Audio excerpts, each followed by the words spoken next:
আচ্ছা শিক্ষার্থী বন্ধুরা দুঃখিত এবং যারা প্রশ্ন করেছেন আমি বকা দিয়েছি, বকা ফেরত নিচ্ছি। এইটা আমাদের পেজেরই ক্লাস, কিন্তু এটা জাকির বিসিএস ওখানেও আবার লাইভ দেখাচ্ছে। জি, তো এর জন্য আমি বুঝি নাই। ঠিক আছে, আচ্ছা ওকে, থ্যাংক ইউ। আপনারা যে কে কি বলেন আর কে কি আমার মাঝে মাঝে বিভ্রান্ত করে দেন, হ্যাঁ এটা মহা বিপদ। এই কিছু কিছু পোলাপান আছেন অযথাই ক্লাসটাকে হ্যাম্পার করেন। আপনাদের সাহিত্য টিউটোরিয়াল গ্রুপ থেকে ক্লাসটা তো দেখা যাচ্ছে নাকি? যদি দেখা যায় তাহলে মানে কি সমস্যা আমি বুঝলাম না। আপনারা মানে এই 2-4 জন পোলাপানের জন্য ক্লাসটা, আমি যতই ভাবছি যে ক্লাসটা হ্যাম্পার্ড করবো না, তবু ক্লাসটি বারবার শুধু হ্যাম্পার্ড হচ্ছে আপনাদের জন্য। এগুলো খুঁজে খুঁজে আমি বের করে দেবো কয়েকজনকে ব্যাচ থেকে।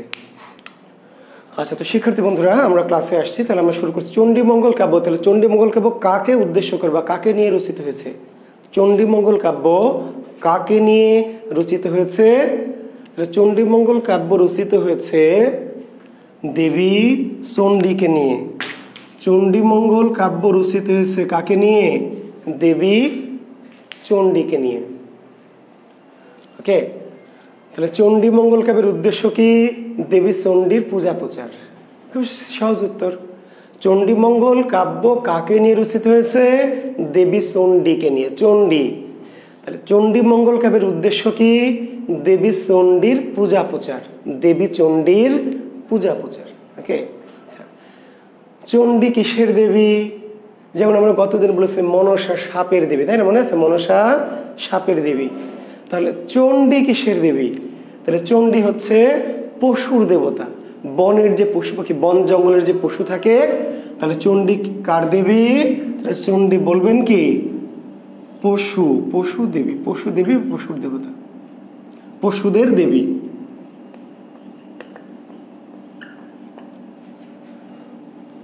চণ্ডী হচ্ছে পশুদের দেবী। বনের যে পশু তাদের দেবী হচ্ছে চণ্ডী। ঠিক আছে, মনসাকার দেবী সাপের দেবী, আর চণ্ডিকার দেবী বনের পশুদের দেবী।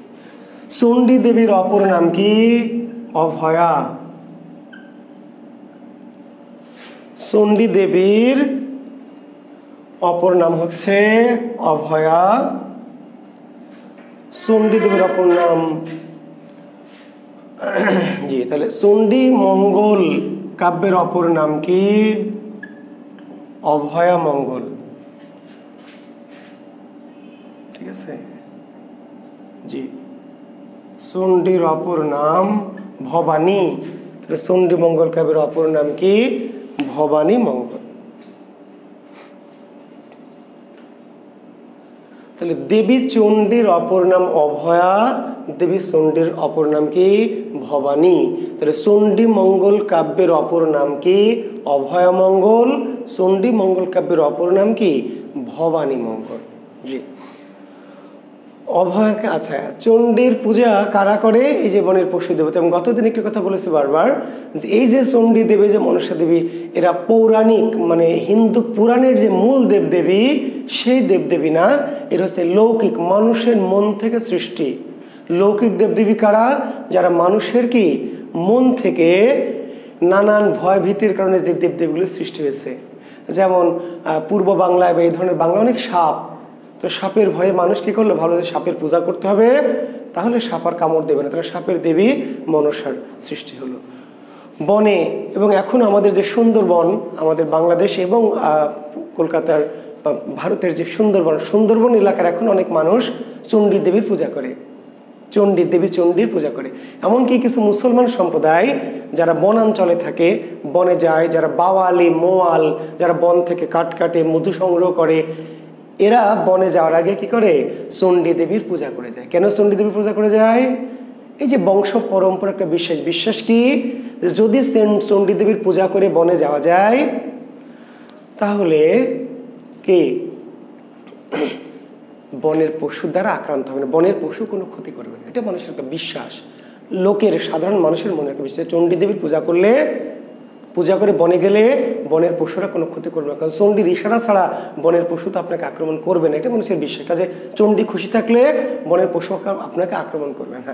আচ্ছা, চণ্ডী দেবীর পূজা করে বনে গেলেন, তাও যদি আপনাকে পশুরা আক্রমণ করে তাহলে বুঝতে হবে আপনার পূজাটা ভালো হয়নি, পূজায় ঘাপলা আছে, ঝামেলা আছে। জি, চণ্ডীর পূজা করলে, চণ্ডী খুশি হলে বনের পশু আপনাকে আক্রমণ আঘাত করার কথা না, কিন্তু আপনি পূজা করে বনে গেছেন, তবুও বনের পশু দ্বারা আক্রান্ত হয়েছেন, তার মানে বোঝায় যে চণ্ডী দেবীর পূজা কি ভালো হয়নি, চণ্ডী দেবী আপনার প্রতি খুশি হয়নি। জি, তো এখন এই চণ্ডীমঙ্গল কাব্যের যে আদি কবি চণ্ডীমঙ্গল, তাহলে চণ্ডীমঙ্গল কি জাতীয় মঙ্গল কাব্য? লৌকিক। মনসামঙ্গল, চণ্ডীমঙ্গল, ঠিক আছে। তারপর শিবমঙ্গল, এই মঙ্গল কাব্যগুলোকে বলে লৌকিক মঙ্গল কাব্য। লৌকিক, মনসামঙ্গল, চণ্ডীমঙ্গল, শিবমঙ্গল লৌকিক। আর অন্নদামঙ্গল, দুর্গামঙ্গল, ঠিক আছে, এই ধরনের কাব্যগুলোকে বলা হয় পৌরাণিক। জি, পুরাণ। এখন চণ্ডীমঙ্গল কাব্যের আদি রচয়িতার নাম কি? মানিক দত্ত। চণ্ডীমঙ্গল কাব্যের আদি রচয়িতার নাম, চণ্ডীমঙ্গল কাব্যের আদি রচয়িতার নাম মানিক দত্ত। চণ্ডীমঙ্গল কাব্যের প্রথমে যিনি লিখেছেন সেই ভদ্রলোকের নাম কি? মানিক দত্ত। আর চণ্ডীমঙ্গল কাব্যের শ্রেষ্ঠ কবির নাম কি? মুকুন্দরাম চক্রবর্তী। চণ্ডীমঙ্গল কাব্যের আদি কবি মানিক দত্ত, আর চণ্ডীমঙ্গল কাব্যের আরো শ্রেষ্ঠ কবি, চণ্ডীমঙ্গল কাব্যের শ্রেষ্ঠ কবির নাম মুকুন্দরাম চক্রবর্তী। এবং এই ভদ্রলোক আমাদের বিসিএস সহ সকল জবের পরীক্ষায় অত্যন্ত ইম্পর্টেন্ট। বাংলাদেশে যত রকম পরীক্ষা হয় মুকুন্দরাম চক্রবর্তী অতি গুরুত্বপূর্ণ। কেন? মধ্যযুগের সর্বশ্রেষ্ঠ কবির নাম কি? মুকুন্দরাম চক্রবর্তী। শুধু চণ্ডীমঙ্গলেরই শ্রেষ্ঠ কবি না, তাহলে চণ্ডীমঙ্গলের শ্রেষ্ঠ কবিকে মুকুন্দরাম চক্রবর্তী, আর চণ্ডীমঙ্গলের শ্রেষ্ঠ কবি মুকুন্দরাম চক্রবর্তী সমগ্র মধ্যযুগের, সমগ্র ওই যে 1201 থেকে 1800 পর্যন্ত এই সমস্ত মধ্যযুগের অন্যতম শ্রেষ্ঠ কবি মুকুন্দরাম চক্রবর্তী। এবং একটু অতিরিক্ত তথ্য প্রসঙ্গে দিয়ে রাখি যে সমালোচকদের মতে যে মধ্যযুগের কোন কবি আধুনিক যুগে জন্মালে ঔপন্যাসিক হতেন, মধ্যযুগের কোন কবি আধুনিক যুগে জন্মালে ঔপন্যাসিক হতেন বা উপন্যাসের জনক হতেন, এমন একটি কেউ কেউ সমালোচক অর্থাৎ ভাবলেন যে মুকুন্দরাম যদি মধ্যযুগে জন্মেছেন বলে কবি, যদি এই ভদ্রলোক আধুনিক যুগে জন্মাতেন তাহলে তিনি কবি না হয়ে কি ঔপন্যাসিক হতেন। তো এটি জেনে রাখেন যে মধ্যযুগের কোন কবি আধুনিক যুগে জন্মালে উপন্যাসিক হতেন বলে সমালোচকরা মত প্রকাশ করেছেন। মুকুন্দরাম চক্রবর্তী, যাকে বলা হয় সমস্ত মধ্যযুগের শ্রেষ্ঠ, সর্বশ্রেষ্ঠ কবি মুকুন্দরাম চক্রবর্তী। জন্ম কোথায়? বর্ধমান জেলার দামুন্না। বর্ধমানের কি পশ্চিমবঙ্গের মেদিনীপুরের, বর্ধমান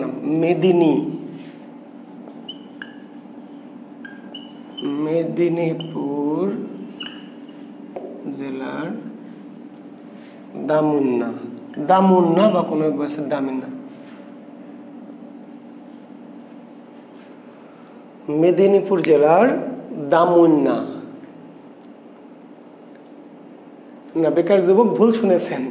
ভারতচন্দ্র মধ্যযুগের শ্রেষ্ঠ কবি না, মধ্যযুগের শেষ কবি। ভারতচন্দ্র মধ্যযুগের শেষ কবি। আমি বলবো ভাই, আমি বলবো, ওয়েট করেন। তাহলে মুকুন্দরাম চক্রবর্তীর জন্ম কোথায়? মেদিনীপুর জেলার দামুন্না গ্রাম, দামুন্না। জি, এই দামুন্না গ্রামে মেদিনীপুর জেলায় তিনি বাস ছিল। তিনি সেই এলাকার জমিদারের অত্যাচারে সেখান থেকে তিনি ভিটা ছাড়া হয়ে কি সেখান থেকে চলে যান এবং পরে বাঁকুড়ায় গিয়ে আশ্রয় নেন। বাঁকুড়া, কোথায় গিয়ে আশ্রয় নেন? বাঁকুড়া। আমাদের রিটেন পরীক্ষার জন্য আমি একটা প্রতিশ্রুতি দিয়েছিলাম যে আমি শুধু পিলির জন্য কিন্তু এই সাহিত্য কোর্সটি করাচ্ছি না, নিশ্চয় আপনাদের মনে আছে। সাহিত্যের সাথে রিটেন, তো রিটেন হবে মুকুন্দরাম চক্রবর্তীর পরিচয় দাও। তো মুকুন্দরাম চক্রবর্তীর পরিচয় দিতে গেলে আপনার এটা লাগবে। তাহলে কবি কি করলেন? তার জন্মস্থান ছিল জমিদারের অত্যাচারী ডিহিদার মামুদ শরীফ। ডিহিদার অত্যাচারী শাসক ছিল ডিহিদার মামুদ শরীফ। মেদিনীপুরের জমিদার ছিল ডিহিদার মামুদ শরীফ। মামুদ, ডিহিদার মামুদ শরীফ অত্যাচারী, ডিহিদার মানে জমিদার, তার অত্যাচারে অতিষ্ঠ হয়ে ভিটে বাড়ি ছেড়ে মেদিনীপুরের ঠিক আছে, ওই নিজের বাড়ি থেকে চলে গেলেন কোথায়, বাঁকুড়া। এই বাঁকুড়ায় গিয়ে কি বাঁকুড়ার রাজা বাঁকুড়া রায়, এই বাঁকুড়া রায়ের দরবারে তিনি আশ্রয় গ্রহণ করলেন, সভাকবির পদ পেলেন। মুকুন্দরাম চক্রবর্তী মেদিনীপুর ছেড়ে চলে গেলেন কোথায়, বাঁকুড়া জেলায়। বাঁকুড়া রাজাকে, এখন তো জেলা, তখন ছিল বাঁকুড়া, একটা জমিদারি পরগনা, সে বাঁকুড়া রাজা ছিল বাঁকুড়া রায়। এই বাঁকুড়া রায়ের বাড়িতে তিনি আশ্রয় পেলেন এবং বাঁকুড়া রায়ের পুত্র ছিল রঘুনাথ রায়। বাঁকুড়া রায়ের পুত্রের নাম কি, রঘুনাথ রায়। এই রঘুনাথ রায়কে রঘুনাথ রায়ের মাস্টার হিসেবে দায়িত্ব পেলেন। বাঁকুড়া রায়, রাজা বাঁকুড়া রায়ের দরবারে তিনি স্থান পেলেন, আশ্রয় পেলেন এবং এই মুকুন্দরামের প্রতিভা দেখে বা কবিত্ব দেখে বা পাণ্ডিত্য দেখে বাঁকুড়ার তাকে তার পুত্র রঘুনাথ রায়ের কি গৃহ শিক্ষক হিসেবে নিয়োগ দিলেন। মুকুন্দরামের কাজ ছিল রঘুনাথ রায়কে জ্ঞান দেওয়া, পড়াশোনা করানো, আর পাশাপাশি বাঁকুড়া রায় রাজার দরবারে সাহিত্য চর্চা করা। তাহলে মুকুন্দরাম কার সভাকবি ছিলেন, বাঁকুড়া রায়। পৃষ্ঠপোষককে বাঁকুড়া রায়। তবে একটি কথা হচ্ছে যে বাঁকুড়া রায়ের মৃত্যুর পর, বাঁকুড়া রায় যখন মারা গেলেন, তখন তার পুত্র রঘুনাথ রায় এই রাজ্যের রাজা হলেন বা জমিদার, যাই বলে, আগে বড় জমিদার বা ছোট রাজা, বুঝতে পারলেন, বিশাল বড় জমিদারকে রাজাও বলা হতো বা জমিদারও বলা হতো। রঘুনাথ রাজা হলেন। রঘুনাথ রায় যখন রাজা হলেন তখন মুকুন্দরামের কি প্রভাব আরো বেড়ে গেল, বুঝতে পারলেন। আগে তো ছিল বাঁকুড়া রায় রাজা আশ্রয় দিয়েছিলেন মুকুন্দরামকে, পুত্রের শিক্ষক পড়ানোর জন্য তাকে আশ্রয় দিয়েছিলেন, কবিতা লিখতেন। যখন বাঁকুড়া রায় মারা গেলেন, রঘুনাথ রায় রাজা হলেন, জমিদার হলেন। এবার মুকুন্দরাম তার মানে সরাসরি ছাত্র, তাহলে টিচারকে রঘুনাথ রায় নিশ্চয় আরো বেশি সম্মানিত করলেন, তাই না? আপনারা যখন রাষ্ট্রপতি হবেন, শিক্ষামন্ত্রী হবেন, বলেন তো আমার তখন কি অবস্থা হবে, তাই না? জি, আপনারা আমার যে শিক্ষার্থীরা যখন কি একসময় শিক্ষামন্ত্রী হবেন, একসময় কোনো অর্থমন্ত্রী হবেন, একসময় রাষ্ট্রপতি হবেন, তখন আমাকে সম্মান দিবেন না? জি, তো কাজে এই রঘুনাথ রায় নিজেই যখন বাঁকুড়া রায়ের মৃত্যুর পর রঘুনাথ রায় নিজে যখন রাজা হলেন, তখন মুকুন্দরামকে আরো যোগ্য সমাদর করলেন, তাকে তার প্রধান সভাকবি তো বানালেনই, ইভেন তাকে একটা উপাধি দিলেন। কি উপাধি? মুকুন্দরামের উপাধি কি, কবি কঙ্কন। কবি কঙ্কন, এই কবি কঙ্কন কার উপাধি? মুকুন্দরাম চক্রবর্তীর। কবি কঙ্কন কার উপাধি? মুকুন্দরাম চক্রবর্তীর। এই উপাধিটা দিয়েছিল কে? রঘুনাথ রায়। রঘুনাথ রায়। এখন অনেক বইয়ে কনফিউশন আছে, অনেক বইয়ে, বাজারে কিছু অগামগা বই, কিংবা অগামগা ঠিক আমি ওই অর্থে বলছি না, মানে কনফিউশনটা যে কারণ হচ্ছে মুকুন্দরাম কার সভাকবি ছিলেন? বাঁকুড়া রায়, রঘুনাথ রায়। আসলে দুজনেরই, প্রথমে বাঁকুড়া রায়, পরে রঘুনাথ রায়। এটা কোনো কনফিউশন না, এটা হতেই পারে। অনেকে এটা কনফিউশন ভাবেন, তার কনফিউশন ভাবুন না। তাহলে মুকুন্দরাম চক্রবর্তী কার সভাকবি ছিলেন, কার দরবারে সাহিত্য চর্চা করতেন? উত্তর বাঁকুড়া রায় হবে, উত্তর কি রঘুনাথ রায়, দুটাই হবে, কোনো কনফিউশন না, বুঝতে পারলেন? এটা কনফিউশনের কিছু না। আগে প্রথমে বাঁকুড়া রায়ের দরবারে ছিলেন, তারপর রঘুনাথ রায়ের দরবারে। কিন্তু যদি প্রশ্ন করে মুকুন্দরামকে কবি কঙ্কন উপাধি কে দিয়েছিল? মুকুন্দরামকে কবি কঙ্কন উপাধি দিয়েছিল কে? তাহলে রঘুনাথ রায়। ছাত্র রঘুনাথ রায় যখন জমিদার হলেন, তখন তার শিক্ষক মুকুন্দরামকে কবি কঙ্কন উপাধি দিলেন। তাহলে কবি কঙ্কন কার উপাধি? মুকুন্দরামের। মুকুন্দরামের উপাধি কি? কবি কঙ্কন। মুকুন্দরামকে উপাধিটা দিয়েছিল কে? জমিদার। ওই তখন আর বলি না যে ছাত্র রঘুনাথ রায়, বুঝা গেছে? তখন আর সে ছাত্র নাই, কি জমিদার রঘুনাথ রায়। জমিদার রঘুনাথ রায়। আর এই রঘুনাথ রায়ের আদেশে মুকুন্দরাম চণ্ডীমঙ্গল কাব্য রচনা শুরু করেন। তাহলে কার আদেশে মুকুন্দরাম চক্রবর্তী চণ্ডীমঙ্গল কাব্য রচনা করেন? রঘুনাথ রায়। যদিও তার পুত্র বাঁকুড়া রায়ের দরবার থেকেও তিনি সাহিত্য চর্চা করতেন, কিন্তু তখন অল্প স্বল্প সাহিত্য লিখতেন। বাঁকুড়া রায়ের দরবারে আরো অন্য সভাকবি ছিল, তার মাঝে মুকুন্দরামও ছিল। তার মূল কাজ ছিল তার ছেলে বাঁকুড়া রায়কে, রঘুনাথ রায়কে পড়ানো। কিন্তু রঘুনাথ রায় যখন রাজা হলেন, তখন প্রধান সভাকবির পদটা দিলেন মুকুন্দরামকে এবং তাকে কবি কঙ্কন, কবিদের শিরোমণি, কবিদের কি কঙ্কন। কঙ্কন মানে অলংকার, গহনা। তাহলে কবিদের গহনা মানে কবিদের কি সেরা কবি, এই অর্থে বোঝাতে কবি কঙ্কন উপাধিতে ভূষিত করলেন এবং প্রধান কবি বানালেন এবং তাকে দায়িত্ব দিলেন চণ্ডীর দেবী চণ্ডীকে নিয়ে সাহিত্য লিখতে, দেবী চণ্ডীকে নিয়ে। তাহলে কবি মুকুন্দরাম চক্রবর্তী কার আদেশে চণ্ডীমঙ্গল কাব্য রচনায় ব্রত হলেন বা নিযুক্ত হলেন? কার? রঘুনাথ রায়। জি। এখন এই যে চণ্ডীমঙ্গল কাব্য, উদ্দেশ্য কি? দেবী চণ্ডীর পূজা বোঝার। গত ক্লাসে মনসা মঙ্গলে একটু কথা বলেছিলাম যে প্রত্যেকটি মঙ্গল কাব্যের শুধু চরিত্র আলাদা, ঘটনা আলাদা, কিন্তু উদ্দেশ্য এক। উদ্দেশ্য একই, সেম টু সেম। উদ্দেশ্য দেবীর পূজা প্রচার, by hook or by crook, দেবীর কি পূজা প্রচার। তাহলে চণ্ডী দেবী পূজা পেতে চান, পৃথিবীতে মর্তে পূজা প্রচার করতে চান, তাহলে কি বাড়ি বাড়ি, ওই যে গতদিনের মতো কি বাড়ি বাড়ি গিয়ে বলবে, ভাই আমি চণ্ডী, আপা আমি চণ্ডী, চিনেননি আমাকে, আমি চণ্ডী আপা, আমার অনেক ক্ষমতা, আমার পূজা করেন, ভাই চিনছেন আমার, আমি চণ্ডী, আমার পূজা করেন না। তাহলে কি করতো? যে কোনো একজনকে কি করতো, যে কোনো একজন সম্ভ্রান্ত ব্যক্তিকে, জমিদার বা রাজা সমাজপতিকে কনভিন্স করে তার মধ্য দিয়ে পূজা প্রচার করতে হবে। ঠিক আছে, আপনারা কমেন্টস করতে পারবেন না, কিন্তু হাসি রিয়াক্ট দিতে পারবেন, লাভ চিহ্ন রিয়াক্ট দিতে পারবেন, রাগ চিহ্ন রিয়াক্ট দিতে পারবেন। ঠিক আছে জি, প্রশ্ন করবেন না, মানে ডিস্টার্ব হয়, অনেকে নিজের মধ্যে কথোপকথন করবেন না, কিন্তু রিয়াক্ট দিতে পারবেন ভাই, সমস্যা নাই। একেবারেই মরার মতো হয়ে তো ক্লাস করানো যাবে না। জি, আপনারা রিয়াক্ট দিতে পারবেন। জি, ভালোবাসা উড়াইতে পারবেন, রাগ উড়াইতে পারবেন, হাসি উড়াইতে পারবেন, লাইক চিহ্ন উড়াইতে পারবেন। জি হ্যাঁ, বকা দিয়েছি বলে একেবারেই চুপসে গেছেন, কেমনি হবে বলেন? আচ্ছা জি, মানে এত অতিরিক্ত কমেন্টস করেন, আমি বিব্রত হই, বিরক্ত, এবং নিজেদের মাঝে আপনারা কমেন্টস নিয়ে ঝগড়াঝাটি করেন, এই জন্য আমি নিষেধ করেছি। ঠিক আছে, আমার আসলে অন্য কোনো উদ্দেশ্য নাই, প্রশ্ন করতে নিষেধ করিনি। ঠিক আছে, প্রশ্ন শেষে করবেন, মনের যত প্রশ্ন খায়েশ সব লিখে রাখেন, শেষে করবেন ভাই, দম বন্ধ হয়ে মরবেন না। আমি আপনাদের প্রশ্নের উত্তর না দিয়ে যাব না। আর আরেকটি কথা, শুধু আপনাদের প্রশ্ন উত্তর দেওয়ার জন্য গ্রুপ খুলেছে, জানেন কি?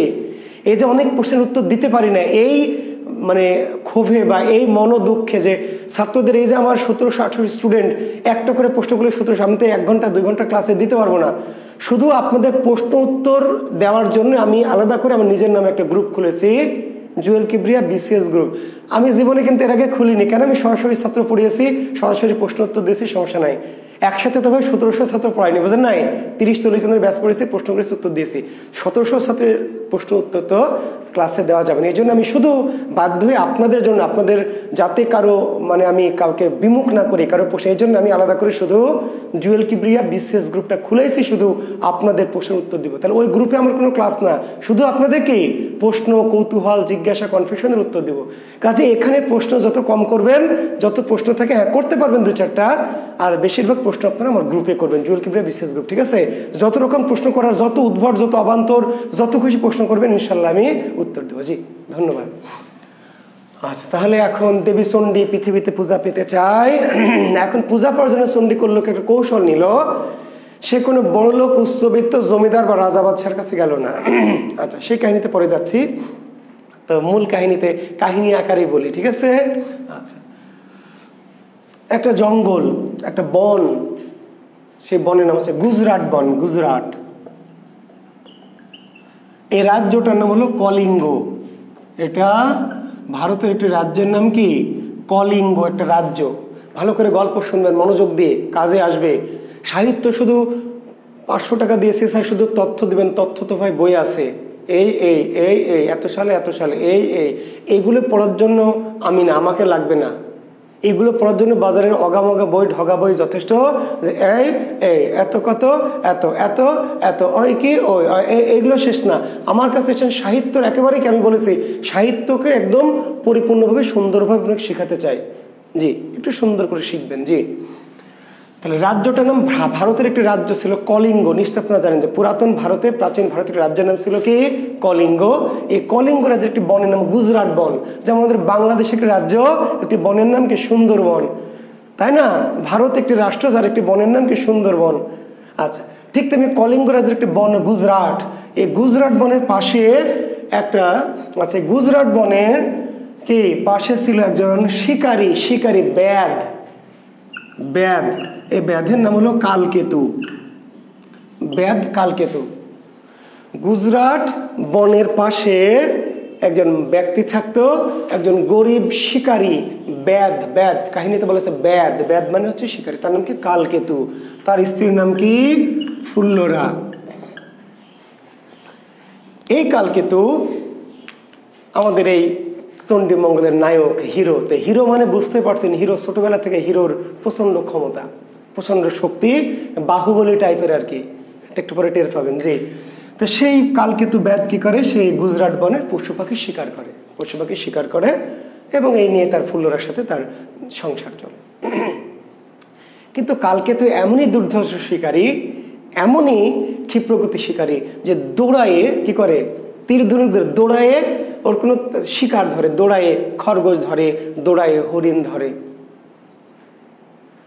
বাঘকে কি করে, বাঘকে ধরে বাঘের চামড়া ছিলে নিয়ে বাজারে বিক্রি করে। যারা সাধক, যারা তান্ত্রিক, তারা এই কালকেতুর কাছ থেকে কি করে, বাঘের চামড়া কিনে নেয়।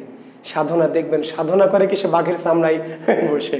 জি, তারপরে কি করে, এক ঘুষি মেরে কি করে সিংহকে অজ্ঞান করে দেয়। তারপর হাতিকে সুর ধরে এরকম করে ঘুরে ঘুরে এক আছাড় মারে। গন্ডারকে এক মুষ্টি মেরে, এক ঘুষি মেরে চিৎপটাং করে দেয়। এতই ক্ষমতা তার, এতই তার শক্তি। তো বনের পশুরা এই কালকেতুর অত্যাচারে খুবই অতিষ্ঠ। তো খরগোশ গেছে শিয়ালের কাছে, শিয়ালের কাছে, শিয়াল মামা একটা বুদ্ধি দাও। তো কিরে খরগোশ, তুই কি বুদ্ধি চাস? বলছে শিয়াল মামা, বলো না, কালকেতু জালে তো বনে থাকতে পারছি না। এই দেখো দৌড়ায় আমার এই ভাইকে ধরেছে, আমার বউকে ধরেছে, আমি একা হয়ে গেছি, তাড়ায় আমাদেরকে ধরে, আমরা কি করে বাঁচবো এই বনে?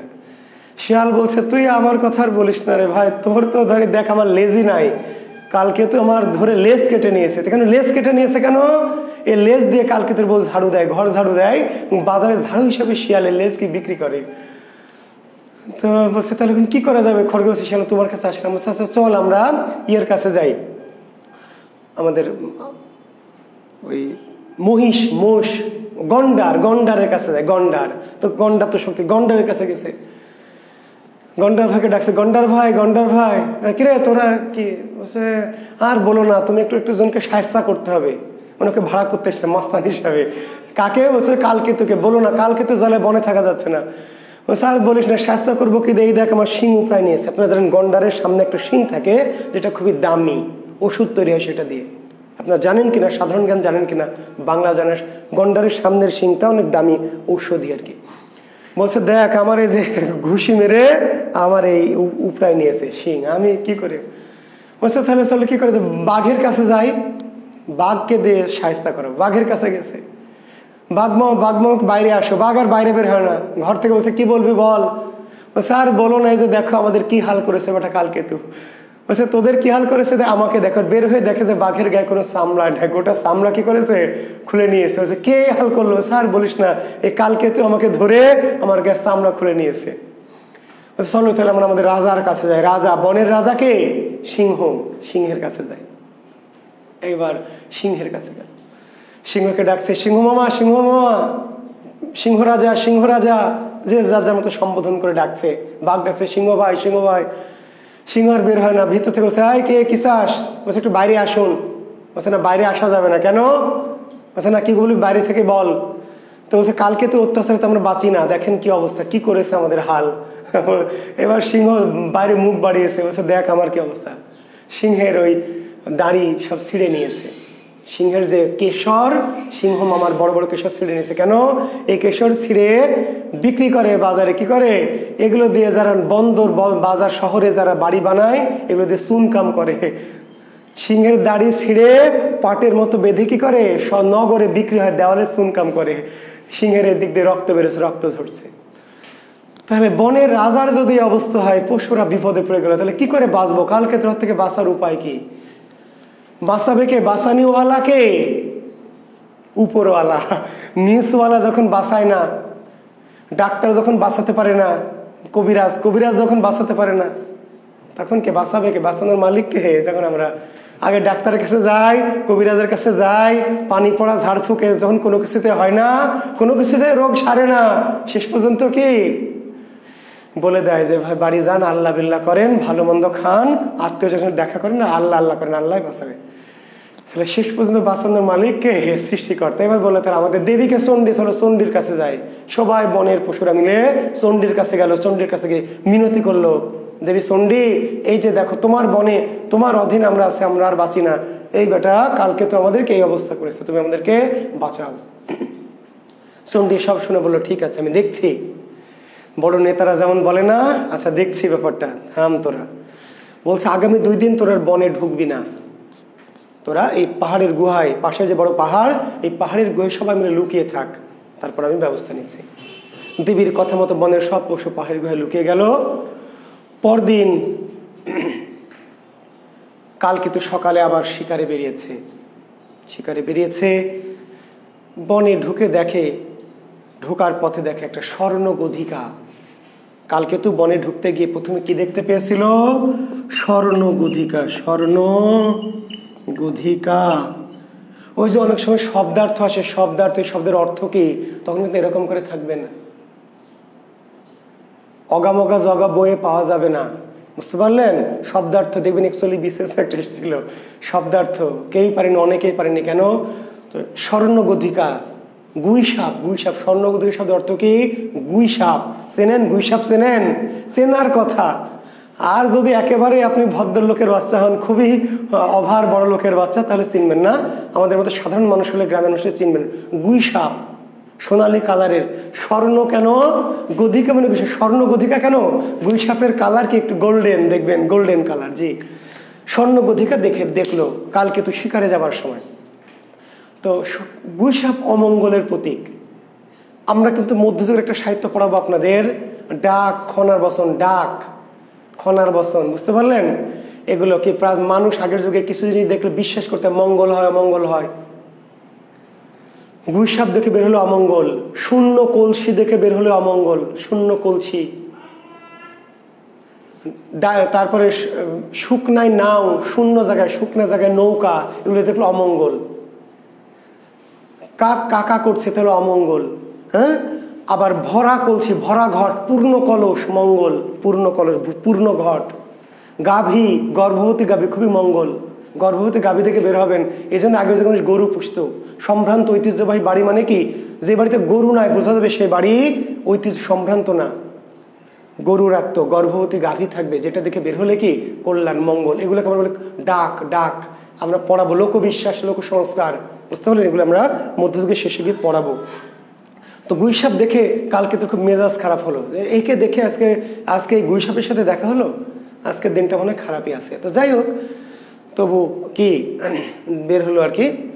বনে গিয়ে দেখে সত্যি কোনো পশু পাখি নাই। বনে এত পশু পাখিতে ঠাসা, কোনো পশু পাখি নাই। চারদিকে তাকায় শুধু খাকা শূন্য, ফাঁকা। কি করবে? শিকার নাই। অনেক দূরে দেখে একটা হরিণ। যাক, একটা হরিণ তো পেয়েছি, এবার দৌড়ায় যা হরিণটা ধরল। যে হরিণটা ধরলো দেখে তো মা কিছু নাই।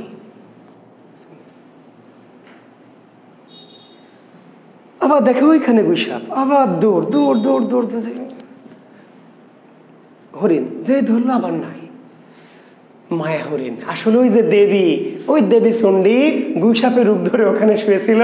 আবার কালকে তো বনে ঢুকেছে, মায়া হরিণের রূপ দিয়ে ঢুকেছে। কালকে তো দৌড়ায় বারবার হরিণ ধরে, আর দেখে নাই, ফাঁকা। আবার দৌড়ায় হরিণ দেখে নাই। এইভাবে সকাল থেকে শুরু করে দুপুর পার হয়ে গেল, যতই ধরে কিছুই নাই। ক্লান্ত হয়ে গেল, দুপুর গড়িয়ে বিকাল হয়ে গেল, ক্লান্ত রিক্ত, কিছুই পায়নি। কি করবে? ক্ষুধার্ত হয়ে অবসন্ন হয়ে পাশে কালিনী নদীতে নেমে কি করলো, একটু পানি খেলো। পানি খেয়ে আবার ফিরে আসছে, কিছুই পেল না শিকার। খুবই মন খারাপ, এরকম তো কখনোই ঘটেনি। বের হওয়ার মুখে দেখা আবার ওই গুইসাপ, বনের রাস্তার পাশে আবার ওই গুইসাপ। এবার মেজাজ গেল খারাপ হয়ে, বেটা বেয়াদব, এই গুইসাপকে দেখে ঢুকে আজকে আমার এই অবস্থা। এবার ওইটাকে পাকড়াও করেছে, আজ তোকেই শিখ পোড়া বলছে, আজকে তোরে করবো শিখ পোড়া। গুইসাপটা ধরে ওর ঝুলির ভিতরে ঢুকায় নিয়েছে, পিঠে, শিকারীদের পিঠে ঝুড়ি থাকে, ঝুড়ির ভিতরে ঢুকায় নিয়েছে। বলছে আজকে যদি কিছু পাইনি, আর তোকে দেখে ঢুকেছি বলে আজকে আমার এই দশা, আজকে তোকেই কি করবো, ওই যে বিয়ার গ্রিলস ভাইয়ার মতো তোকে কি করবো, শিখ পোড়া করে খাবো। নিয়ে চলে গেল, বাড়ি গেল। এদিকে কাল ফুল্লর অপেক্ষা করছে, ফুল্লরা কালকে তোর স্ত্রী ফুল্লর অপেক্ষা করছে। স্বামী প্রতিদিন যায় আর আসে, এই বনে ঢোকে আর শিকার নিয়ে চলে আসে। আজকে আসে না, না জানি কত শিকার নিয়ে আসছে। দূর থেকে দেখে দুপুর গড়িয়ে বিকাল হয়ে যাচ্ছে, দেখে দূর থেকে আসছে। কালকে তো একা হাতে কিচ্ছু নাই, ঝুড়িও ফাঁকা। কি ব্যাপার? এসে জিজ্ঞেস করছে কি ব্যাপার, শিকার করে? বলছে বলো না আর বউ, আজকে শিকার পাইনি। শিকার পাওনি মানে? এই বনে শিকার পাওনি, এটা হলো তুমি যাও প্রতিদিন 1 ঘন্টার মধ্যে শিকার করে নিয়ে আসো, আর শিকারই পাওনি, কি বলো এগুলা? আর বলিস না, কি যে হলো, আজকে শিকার পেলাম না, মনটাও খুব খারাপ। তো কি করতে হচ্ছে? ফুল হচ্ছে কি খাবো, এরা তো দিন আনে দিন খাওয়া, যাই শিকার যেটা ধরে নিয়ে এসে বাজারে বিক্রি করে করে কি করে জীবনযাপন করে, দিন আনে দিন খাওয়া, হ্যান্ড টু মাউথ। তো পাওনিতে কি করে খাবো কি? কালকে তো বললো ফুল্লরা রে, তুই তোর সখীর কাছ থেকে, সইয়ের কাছ থেকে কিছু খুদ ধার করে নেয়, খুদ, সই, ফুল্লরার সই। আর বললো আমি একটু হাটে যাই, হাটে গিয়ে দেখি যে মাংসের যে পসরা এর আগে করেছিলাম কার দু একজনের কাছে একটু বাকি আছে, উধার উধার ধার, উধার আছে, উধার ধ্বনি পরিবর্তন করেছিলাম ব্যাপারে মনে আছে, উধার, উদ্ধার থেকে ধার। তো ফুল্লরাকে বললো তুই তোর সইয়ের কাছ থেকে, সখীর কাছ থেকে খুদ ধার করে নিয়ে আয়, আর আমি একটু হাটে গিয়ে বিগত দিনের কিছু দেনা পাওনা কারো কারো কাছে ধার মার আছে, যদি একটু পাই সে চিনতে সেটাতে একটু বাজার টাজার করে আনবো, যা পাই একটু খাবো। ঠিক আছে, ফুল্লরা চলে গেল বান্ধবীর বাড়িতে। কালকে তোর পিঠে ঝুড়ির মধ্যে গুইসাপ, ঝুড়ির মধ্যে বড় বড় শিকার থেকে দেখা যায়, গুইসাপ তলে পড়ে আছে, ফুল্লরা দেখেনি, ফুল্লরা চলে গেছে। কালকে তো গুইসাপটাকে নিয়ে বাঁধলো, বেঁধে তার ওই ঘরের সামনে একটা গাছ ছিল, গাছের সাথে বেঁধে রাখলো যে আমি হাটে যাচ্ছি, কিছু যদি পাই তাহলে তোর ভাগ্য ভালো, তোকে ছেড়ে দেওয়া, যদি না পাই তাহলে তোকে শিক পোড়া করে আজকে তোকে খেয়ে পেট ভরাবো। পরে চলে গেল কালকে তো হাটে, ফুল্লরা গেল সখীর বাড়িতে। সখীর বাড়িতে গিয়ে ইনিয়া বিনয় দুঃখের কথা বলে টলে কিছু খুদ ধার করে নিয়ে, 250 খুদ ধার করে চলে এলো। এসে দেখে তার বাড়ির উঠোনে পীড়ায় পরমা সুন্দরী একটি মেয়ে বসে আছে। আসলে ওই যে গুইসাপ, ওই যে স্বর্ণগধিকা, এটাই তো দেবী চণ্ডী। যখন এরা চলে গেছে, চণ্ডী দেবী নিজেকে বাঁধন মুক্ত করে সুন্দরী নারী মূর্তি ধরে কি ওই বসে আছে। এবার ফুল্লরার তো মাথায় নষ্ট, এত সুন্দরী একটি মেয়ে, তার বলছে তুমি কি চান, আপনি কি চান, কাকে চান, কেন এসেছেন? বলছে কিছু চাই না, এখানে আছে, এটাই আমার বাড়ি। ফুল্লরা বলছে না, কি বলেন, এটা আপনার বাড়ি? এটা তো আমাদের বাড়ি, আপনি কেন এসেছেন, আপনি এখানে কি চান? বলছেন আজ থেকে আমি এখানেই থাকবো। এবার ফুল্লরার আরোই মাথায় নষ্ট, পুরাই নষ্ট, বলে কি এখানে থাকবেন মানে? এটা আমার বাড়ি, আমার স্বামী, আপনি থাকবেন কেন? বলছে না, আমি আজকে এখানে থাকবো, এটা আজকে আমারও বাড়ি। বলছে কি বলেন আপনি, যান এখান থেকে বেরোয় যান, এটা আমার বাড়ি। বলছে না, তোমার স্বামী আমাকে নিয়ে এসছে। আমার স্বামী নিয়ে এসছে মানে? বলছে হ্যাঁ, আমাকে জোর করে ধরে বেঁধে নিয়ে এসছে, আমি আসতে চাইনি, তাও আমি আর কোথাও যাবো না, এখানেই থাকবো। এইবার ফুল্লরার মাথা ঘুরে গেছে যে ও তাহলে আজকে শিকার করতে গিয়ে এই কামই চলেছে। হ্যাঁ জি, নারীর মন খুবই সন্দেহ পরায়ণ। জি, বিবাহিত মেয়েরা স্বামীদের, সুন্দরী মেয়েদের ব্যাপারে খুবই আর কি সন্দেহ পরায়ণ। বুঝতে, তাহলে প্রতিদিন যে বনে যায় আর 1 ঘন্টাও বের হয় না, শিকার করে নিয়ে আসে, আজকে সকালে গেল, বিকাল হয়ে গেল, কোনো শিকারও পায়নি, তার মানে আজকে পশু পাখি শিকারের বদলে এই মালই শিকার হয়েছে, এই শিকারই চলেছে আজকে।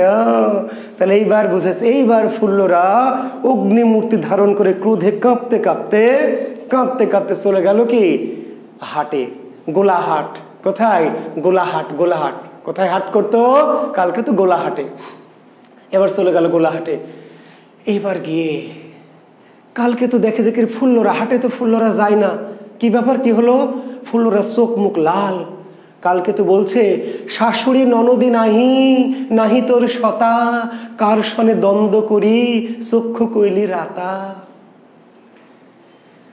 কালকে তো আশ্চর্য হয়েছে, ফুল্লরাকে দেখে শুধু আশ্চর্য হয়নি, ফুল্লরা শুধু স্বাভাবিকভাবে আসেনি, কেঁদে কেটে চোখ লাল হয়ে গেছে। কালকে তো ফুল্লরাকে জিজ্ঞেস করছে শাশুড়ির ননদি নাহি তোর সতা, কার সনে দ্বন্দ্ব করি চক্ষু কইলি রাতা। রাতা মানে লাল। মেয়েরা ঝগড়াঝাটি কার সাথে করে? শাশুড়ি না হলে ননদ। স্বামীর সাথে সাধারণত কম করে, পরে করে, কিন্তু শুরুতে ঝগড়াঝাটি শুরু হয় কার সাথে? শাশুড়ি ননদের সাথে। তো সে শাশুড়িও নাই, ননদও নাই, নাহি তোর সতা, সতীনও নাই, কার সনে দ্বন্দ্ব করি চক্ষু কইলি রাতা, কার সাথে ঝগড়া করে চোখ লাল করেছো? রাতা। রাতা মানে লাল।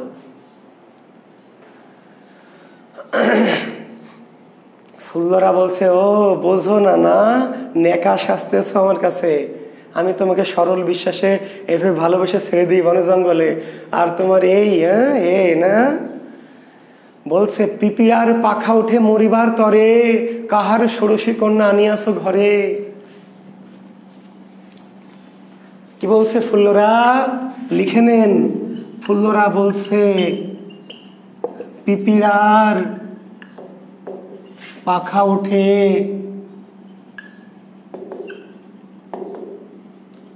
মরিবার তরে।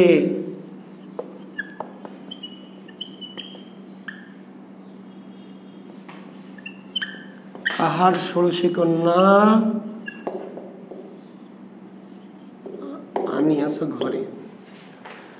পিপিরার পাখা উঠে মরিবার তরে, কাহার ষোড়শী কন্যা আনিয়াছ ঘরে। এই লাইনটা আসবে কার উক্তি? কার? ফুল্লরার। এই প্রবাদটি কোন রচনার? চণ্ডীমঙ্গল কাব্যের। এই প্রবাদের রচয়িতাকে মুকুন্দরাম চক্রবর্তী। অগামগা বই পড়ে কি এইসব তথ্য পাওয়া যাবে? পাওয়া যাবে কখন? যখন বিসিএসে আসবে তারপরে। একবার এসেই দেখুক, তারপরে দেখেন। আসার পরে আপনার তো লাভ হবে না, বইওয়ালার লাভ হবে। আপনার লাভ কি? আপনি বলবেন যে স্যার ঠিক আছে, তারপরে এবার আসুক, পড়ে রেডি হয়ে থাকবেন, তারপরে এইটা আসবে না, অন্য একটা আসবে। কাজেই শুধু কি এসছে বললাম, বাজারের প্রচলিত গাইড মার্কা বই থেকে বিশেষ প্রস্তুতি নিলে অন্তত সাহিত্যের প্রস্তুতি হবে না ভাইরা আমার। জি, কাজে 500 টাকা দিয়ে অনেকে যারা দুঃখ কষ্টে আছেন, অনেকে কমেন্টে দুঃখ কষ্টের কথা লেখেন যে স্যার কি পড়ায়, কেমনে পড়ায়, কিছু বুঝি না, হ্যান ত্যান। তাদের কপাল খারাপ আছে। আমার পড়াও যে বোঝে না, আমাকেও যে বোঝে না, তার কপাল অন্তত লেখাপড়ার লাইনে খুব খারাপ, অন্য লাইনে ভালো হতে পারে। শিক্ষার লাইনে আমাকে অবজ্ঞা অবহেলা করবে, আমাকে না বুঝলে তার কপাল খুব দুঃখ আছে। তাহলে ফুল্লরা কালকে তোকে বলছে, পিপিলার পাখা উঠে মরিবার তরে, কাহার ষোড়শী কন্যা আনিয়াছ ঘরে। তোমার কি মরার ফোর উঠেছে, পাখা গজাইছে না? আমাকেই খেতে দিতে পারো না, দিনে কোনোদিন খেয়ে না খেয়ে থাকি, আর ষোড়শী সুন্দরী কন্যাবার ঘরে নিয়ে এসছে। এই বুড়া বয়সে তোমার ভীমরতি ধরেছে নাকি? কাহার ষোড়শী কন্যা আনিয়াছ ঘরে। ষোড়শী বোঝেন তো নাকি? জি, 16 বছর বয়সী নারীর সৌন্দর্যের একদম পিক আওয়ার 16 বছর ষোড়শী। জি, তারপর অষ্টাদশী পর্যন্ত নারীর সৌন্দর্য থাকে। অষ্টাদশীর পরে নারীর সৌন্দর্য আস্তে আস্তে কি কমে যায়। এটা আমার কথা না, আমাকে গালি দিয়েন না মেয়েরা আবার। জি, এটা হলো শাস্ত্রের কথা, শাস্ত্র। জি, ষোড়শী মেয়েরা পিক, সৌন্দর্যের, লাবণ্যের, কৌমার্যের, জি পিক ষোড়শী। ষোড়শীর পরে কিছুদিন অবস্থাটা থাকবে 19 অষ্টাদশী পর্যন্ত। অষ্টাদশীর পরে নারীর সৌন্দর্য আস্তে আস্তে কি নিচের দিকে চলে যায়। তো বলছে, কাহার ষোড়শী কন্যা আনিয়াছ ঘরে। কাহার ষোড়শী কন্যা আনিয়াছ ঘরে। কালকে তো আর বোঝে না, বলে কি, এই মহিলা মাথা খারাপ হয়েছে, আমার নামে কলঙ্ক দেওয়া, তাই না? আমার বউ যদি আমার নামে খারাপ কথা, মাথা ঠিক থাকবে? হ্যাঁ, যে আমি এত ভালো ছেলে, হ্যাঁ, আমার নামে আজে বাজে কথা হলে বেয়াদ দেবো, তুমি চিনো আমাকে? হ্যাঁ, আমি কখনো কোনো দিকে তাকাই না, একবার তাকাইতে পারি, তাই না? যে আলহামদুলিল্লাহ বলি, তাও তাকাইলে 2 বার তো আর তাকাই না। তো কালকে তো রেগে গেল। কালকে ফুল্লরা বসো, তুমি বোঝো না, না নেকাশ আসতেছো, বোঝো না? বোঝাচ্ছি, চলো কালকে চল দেখি, আজকে তোর সোয়ারে কিলে ভাঙিব, তোর সোয়ার বলছে, 1 কিল মেরে তোর সোয়াল ভেঙে দিব। কালকে তুই রেগে গিয়ে ফুল্লরাকে বলছে, কিলে ভাঙিব সোয়ার, এমন কিল মারবো আমার নামে এসব আজে বাজে কথা বলা, তোর 1 কিলে তোর সোয়াল ভেঙে দিব, চল। এইবার দুজনে চলে গেল। এবার বাড়িতে গিয়ে কালকে তোর তো মাথায় নষ্ট, অপূর্ব অপরূপ সুন্দর একটি মেয়ে তার ঘরের বারান্দায় পীড়ায় বসে আছে। রাগতে রাগতে গেছে, কিন্তু এত সুন্দরী মেয়েকে দেখে কে রাগ থাকে? বলছে, এক্সকিউজ মি আপু। না রে ভাই, এক্সকিউজ মি আপু এভাবে বলেন, আমি একটু মজা করছি। আপনারা তো মজা বোঝেন না। অনেকে আছে প্রচন্ড ধার্মিক। গতদিন একজন আমাকে মেসেজে নক করেছে, স্যার আপনি আজে বাজে কথা বলেন, ধর্ম নিয়ে আজে বাজেন, আমি মজা করছি। জি, আমি জানি সে বেয়াদব টাইপের লোক বলে করেছে। তো অনেকে কট্টর হিন্দু, কট্টর ইসলাম যেমন আছেন কট্টর গোড়া, অযথাই সবকিছুতে ধর্ম টানে। এই কট্টর গোড়া হিন্দু আছে, অযথাই সবকিছু ধর্ম টানে। আমি ধর্ম পড়াচ্ছি না, আবার বলছি, আমি পড়াচ্ছি সাহিত্য, বাংলা সাহিত্যে চণ্ডীমঙ্গল কাব্য, হিন্দু ধর্মে চণ্ডীমঙ্গল নয়। জি, তো যাই হোক, চণ্ডী তাকে বললো যে আপনি কেন এখানে এসেছেন, কি চান? কি চাই মানে, তুমি তো আমাকে কাঁধে করে নিয়ে আসলা, কাঁধে করে ঘাড়ি করে নিয়ে আসলা, আবার এখন বলছে কি চাও মানে? কালকে বলছে, আমি তোমাকে কাঁধে করে নিয়ে আসলাম মানে? কখন নিয়ে আসলাম? আমি কাঁধে করে তোমাকে আনতে যাবো কেন? আচ্ছা, কাঁধে করে নিয়ে আসলো, ধরে বেঁধে, আমাকে একবার বেঁধে জোর করে ধরে কাঁধে করে নিয়ে এসছে। বলেন, বউয়ের সামনে কোনো সুন্দরী মেয়ে যদি এই কথা বলে যে তুমি আমাকে ধরে বেঁধে কাঁধে করে জোর করে নিয়ে আসছো, মেজাজ ঠিক থাকবে? কালকে তো রেগে গেল, আবার রাগ সামাল দিল, বললে দেখো তুমি নিশ্চয় কোনো কুলের, তোমার চেহারা দেখে বুঝতে পারছি তুমি কুলের বধূ, কুলের বউ, নিশ্চয় কোনো রাগারাগি করে ঝগড়াঝাটি করে এসছে। তো ঠিক আছে, যাই হোক, চলো আমি ফুল্লরাকে সাথে নিয়ে তোমাকে বাড়িতে পৌঁছে দিয়ে আসি। সন্ধ্যা লেগে যাচ্ছে, বিকাল পার হয়ে সন্ধ্যা লেগে যাচ্ছে। সারাদিন বাইরে আসো, সন্ধ্যা যদি পার হয়ে যায়, রাত লেগে যায়, তাহলে কলঙ্ক লাগবে, এই কলঙ্ক আর মুছবে না। সারাদিন বাইরে আসো, সেই কলঙ্কটা অল্প একটু কলঙ্ক হলে মুছে যাবে, কিন্তু রাত যদি হয়ে যায় আর এই কুলের কোনো রমণীর নারী যদি রাতে কোথাও থাকে, তাহলে তার কলঙ্ক আর কখনোই কি দূর হবে না। কাজে চলো, আমি একা যাব না, রাত যেহেতু হয়ে গেছে, তোমার ভয় না, আমি ফুল্লুরাকে সাথে করে নিয়ে তোমাকে তোমার বাড়িতে কি পৌঁছে দিয়ে আসি। বলছে যে না, আমি যাব না, তুমি আমাকে আনলা কেন, আমাকে যেহেতু এনেছো, কাজে আমি থাকবো, আমি যাব না। এইবার কালকে তোর কোমরে ছিল তীর বাঁধা, শিকারীদের কোমরে তীর বাঁধা থাকে, তীর গোজানো থাকে। এইবার তীর বের করছে, তো বেরে শয়তানি রামজাদি, এইবার বের করে ছোট বল্লম, ছোট সাইজের বল্লম বের করে শয়তানি কথা করে যেই মারতে গেছে, ওই সুন্দরী মেয়ে, তখন সুন্দরী মেয়ে থেকে কি দেবী মূর্তি, চণ্ডী রূপ, চণ্ডীর সমূর্তি ধারণ করেছে। দেবী আসলে সুন্দরী মেয়ের রূপে ছিল। যখন কালকে তো তাকে ছোট বল্লম দিয়ে তাকে আঘাত করতে গেছে, তবে রে শয়তানি দুশ্চরিত্রা কোথাকার, তখন দেবী তার সমূর্তি চণ্ডী রূপ ধারণ করেছে। এবার মারতে গেছে, চণ্ডী রূপ যেই ধারণ করেছে, আর হাতের বল্লম কি, এইবার কালকে তো দেবীর পায়ে সাষ্টাঙ্গে পড়ে গেছে, সাষ্টাঙ্গে, যে মা আমি তোমাকে চিনতে পারিনি, মা বুঝতে পারিনি, আমাকে ক্ষমা করে দাও, তুমি আমাদের বাড়িতে এসেছো, এটা আমি বিশ্বাস করবো কেমনে বলো, তুমি যে আসবে আমার ঘরে, এটা তো আমি কখনো ভাবিনি, স্বপ্নেও ভাবিনি, কেমন করে বুঝবো যে তুমি এখানে আসবে, মা আমাকে ক্ষমা করে দাও। তো দেবী বললো যে ঠিক আছে, সমস্যা নেই, এখন আমি তোকে আসার, আমি তো ইচ্ছা করেই তোর কাছে এসেছি। আরেকটা জিনিস মনে রাখেন যে দেবীরা কখনো ছোট লোকের ঘরে যায় না। আমরা কত দেবীরা কার ঘরে যায়, পূজা প্রচারের জন্য কার ঘরে যায়, জমিদার, রাজা, বাদশাহ, সম্ভ্রান্তদের ঘরে। এই যে বেদ শিকার, যে পশু শিকার করে, তার বাড়ির ত্রিসীমানায় হিন্দু যারা আছেন ছেলেমেয়েরা নিশ্চয় জানেন যে পশু শিকার করে, গো হত্যা করে, পশু পাখি হত্যা করে, তার বাড়ির আশপাশে তো দেবী যায় না। আর কিন্তু পশু পাখির দেবী আরোই যাওয়ার কথা না। তো কাজেই ঈশ্বর কোথায় থাকেন, ভদ্রপল্লীতে। মানিক বন্দ্যোপাধ্যায় তো কম দুঃখ বলেন, ঈশ্বর থাকেন ওই ভদ্রপল্লীতে, এখানে তাহাকে খুঁজিয়া পাওয়া যাইবে না। আসলে দেবদেবীরা যদি আসেন, মানুষের কাছে আসেন, ছোট লোকদের কাছে আসেন না, কাদের কাছে যান, বড় লোকদের কাছে। বোঝেন, লটারিতে টিকিট কাটলে গরিব পুরস্কার পায় না, লটারির টিকিট পায় কে, পুরস্কার পায় কে, যে বড় লোক সে। দেখুন অনুষ্ঠানে গেছেন, দেখুন প্রধান অতিথি বয় যারা বড় বড় লোকজন, তারাও পুরস্কার পাচ্ছে, আপনি পাচ্ছেন না।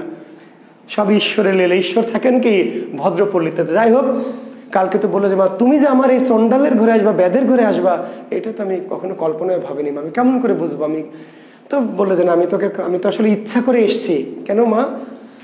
তখন বললো যে আমি তোর মধ্য দিয়ে পূজা প্রচার করতে চাই, পূজা প্রচার করতে চাই। তো আমার মধ্য দিয়ে পূজা প্রচার করবে, আমার পূজা, আমার কথা মানুষ শুনবে কেন, শুনবে মানুষ রাজার কথা, আমার বলছে না, তোকে আমি রাজা বানাবো। এবার চণ্ডী দেবী কালকে তোকে একটি মানিক আংটি দিলেন, মানিক অঙ্গুরীয়, মানিক, একটি মানিক অঙ্গুরীয় দিলেন, আর দিলেন 7 ঘড়া সোনার মোহর। দেবী চণ্ডী কি করলেন, এই কালকে তোকে একটি মানিক অঙ্গুরীয় দিলেন, একটি মানিক আংটি, এবং তার সাথে 7 ঘড়া সোনার মোহর দিলেন। একটা মানিক আংটির দাম কত জানেন? একটা মানিক অঙ্গুরে করলে 7 রাজার ধন। রাজাদের কাছে সোনা, রূপা, হীরা থাকতে পারে, মানিক থাকে না। মানিক সপ্ত সমুদ্র শেষে তবে মানিক মিলে, এবং মানিককে বলে 7 রাজা। 7 যে কোনো রাজার কাছে মানিক থাকে না, 7 রাজা মিলে হয়তো একটা মানিক থাকতেও পারে। সে 7 রাজা ধরেন একটা মানিক অঙ্গুরীয় দিল, আর 7 ঘড়া সোনার মোহর দিল, এবং বললো যেগুলো তুই বিক্রি করবি, হাটে নিয়ে গিয়ে বিক্রি করে যে টাকা পাবি, সেগুলো দিয়ে এই গুজরাট বনটা কেটে এখানে নগর তৈরি করবি।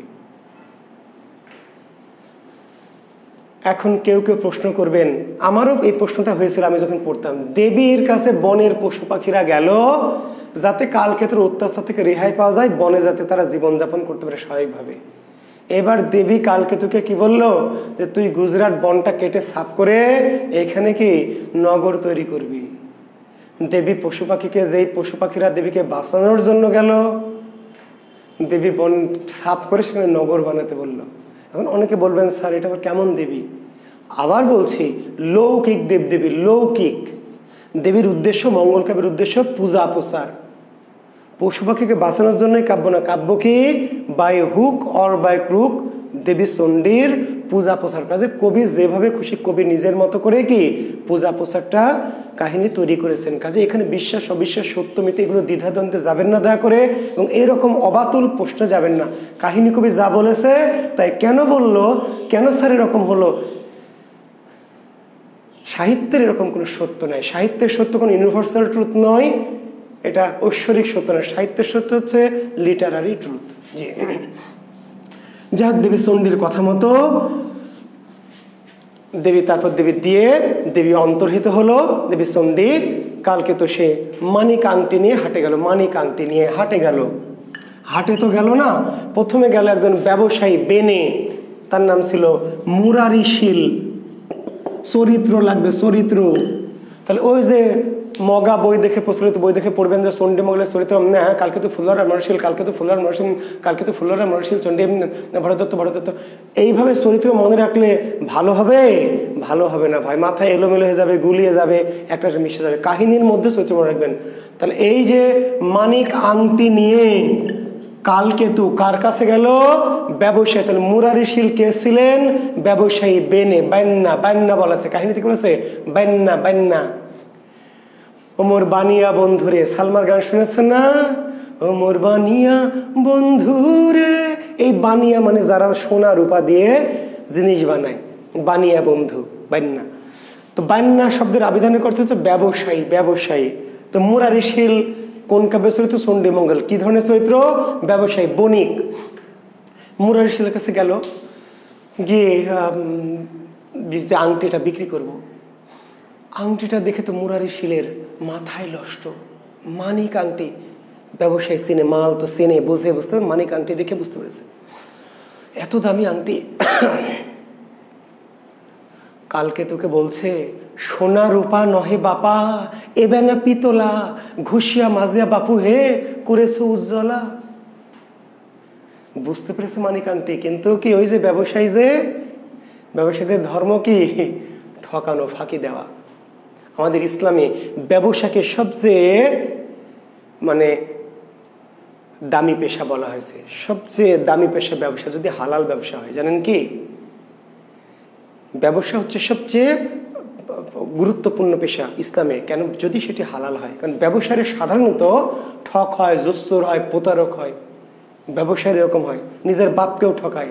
আমি দোকানে জামা কিনতে গেছি, পাঞ্জাবি কিনতে, বলছে স্যার আপনি এসছেন তাই আর দাম চাওয়া যায়? বলেন স্যার আপনি তো ভালো মানুষ, আপনাকে চিনি তো স্যার। আমি এই পাঞ্জাবি বাইরে আমরা 2500 3000 টাকা দিয়ে বিক্রি করি, আপনার কাছ থেকে 1500 টাকার বেশি কখনোই নেবেন। আচ্ছা যান স্যার, 1500 টাকাও না, আপনি 1200 টাকা দেন তো স্যার, যান থাক গা, লাভ হয় স্যারের কাছ থেকে লাভ করিস না, থাক, এটা এমনি কেনা দামে দিই। আপনি যাবেন, আপনাকে বলবে আরে ভাই আপনি ছাত্র মানুষ, আপনার কাছ থেকে বেশি চাই কি মার খাবো বলেন? ছাত্র, আপনি টাকা পয়সা পাবেন কই? ছাত্র মানুষ, এটা সব করছেন, পাঞ্জাবি কিনবেন। আচ্ছা যান, 2000 2500 টাকা দিতে হবে না। এগুলো এসব টিচার মিসার যখন আসবে আপনাদের ছাড়টার, এগুলো আমরা 2500 টাকা রাখি, আপনার কাছ থেকে 1500 রাখবো। দেখতো কত দাম, কত কেনা, কত? বলছে 1350 টাকা। বলছে আচ্ছা থাক, আপনি 1350 না, আপনি 1300 টাকা দেন ভাই, নিয়ে যান, কাউকে বলিয়েন না, এটা আপনাকে দিলাম। ওর বাপও যদি যায়, বউ যদি যায়, একই কথা বলবে। বাপকে বলবে যে ভাই শুধু আপনার জন্য এই রেট রাখছে, অন্য কাউকে আর দিব না। ব্যবসায়ীরা সাধারণত, আবার বলছি সাধারণত, এই জন্য আমাদের ধরুন ব্যবসায়ীদেরকে খুবই সম্মান দেওয়া হয়েছে, যদি সেটি ভালো ব্যবসায়ী হয়, সৎ ব্যবসায়ী। তো মুরারিশীল কালকে তোকে বলছে সোনা রূপা নহে বাপা, বাপু ভাইস্তা, সোনা রূপা নহে বাপা, এ ব্যাঙা পিতলা, এ ব্যাঙা পিতল, এটা কম দামি পিতল, পিতল সোনার মতো একটু দেখবেন কালার, কাঁসা পিতল, ঘষিয়া মাঝে বাপু হে করেছে উজ্জ্বল, তুমি এত চালাক, ঘষে মেজে একটু চকচকা করে আমার কাছে নিয়ে এসছো।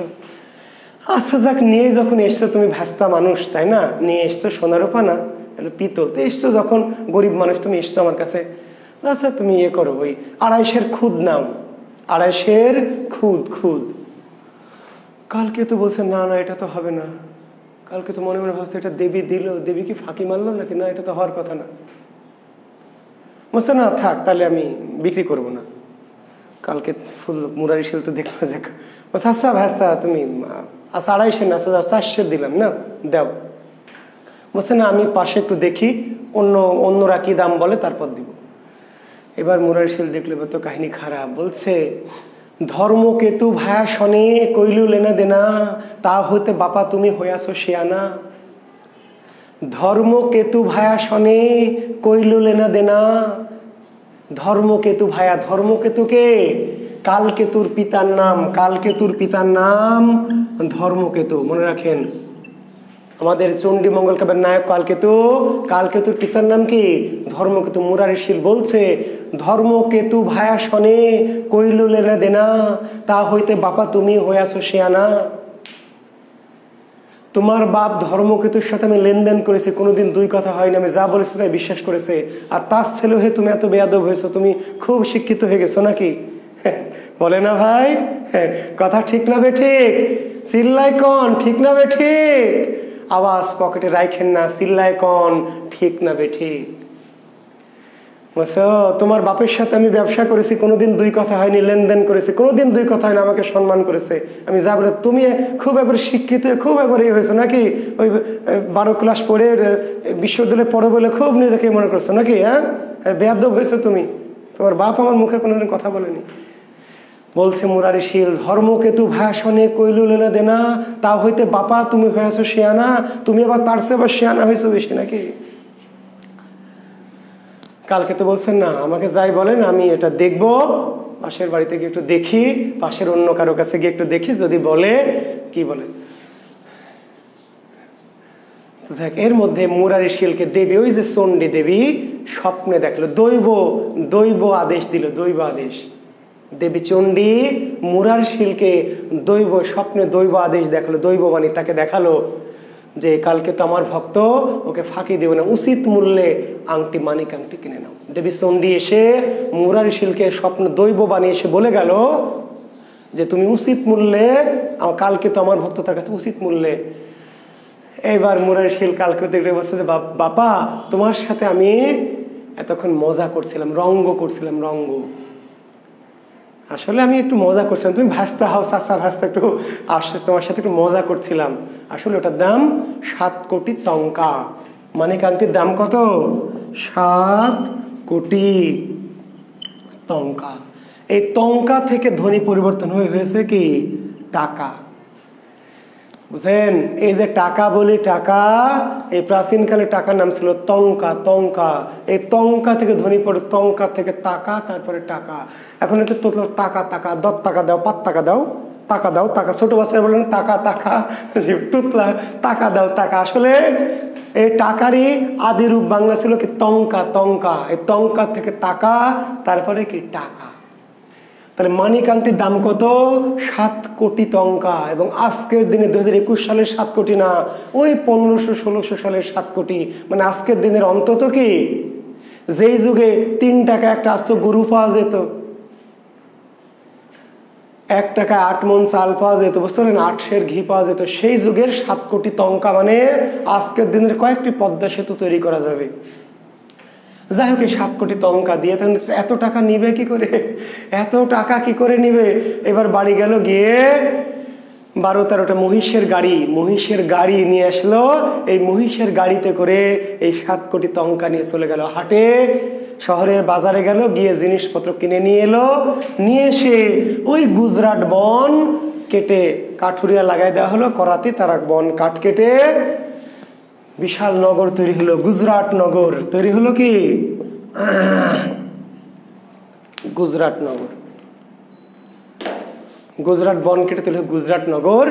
এখানে মন্দির হলো, গির্জা হলো, উপাসনায় হলো, রাজপ্রাসাদ হলো, হাতিশালা, ঘোড়াশালা, সব আলাদা আলাদা বাড়ি ঘর তৈরি করে দেওয়া হলো, পানি টানি সব ব্যবস্থা। বিশাল একটা নগর, সুন্দর একটু সুরম্য নগর গুজরাট। ভারতের যারা আছেন, এই সেই গুজরাট।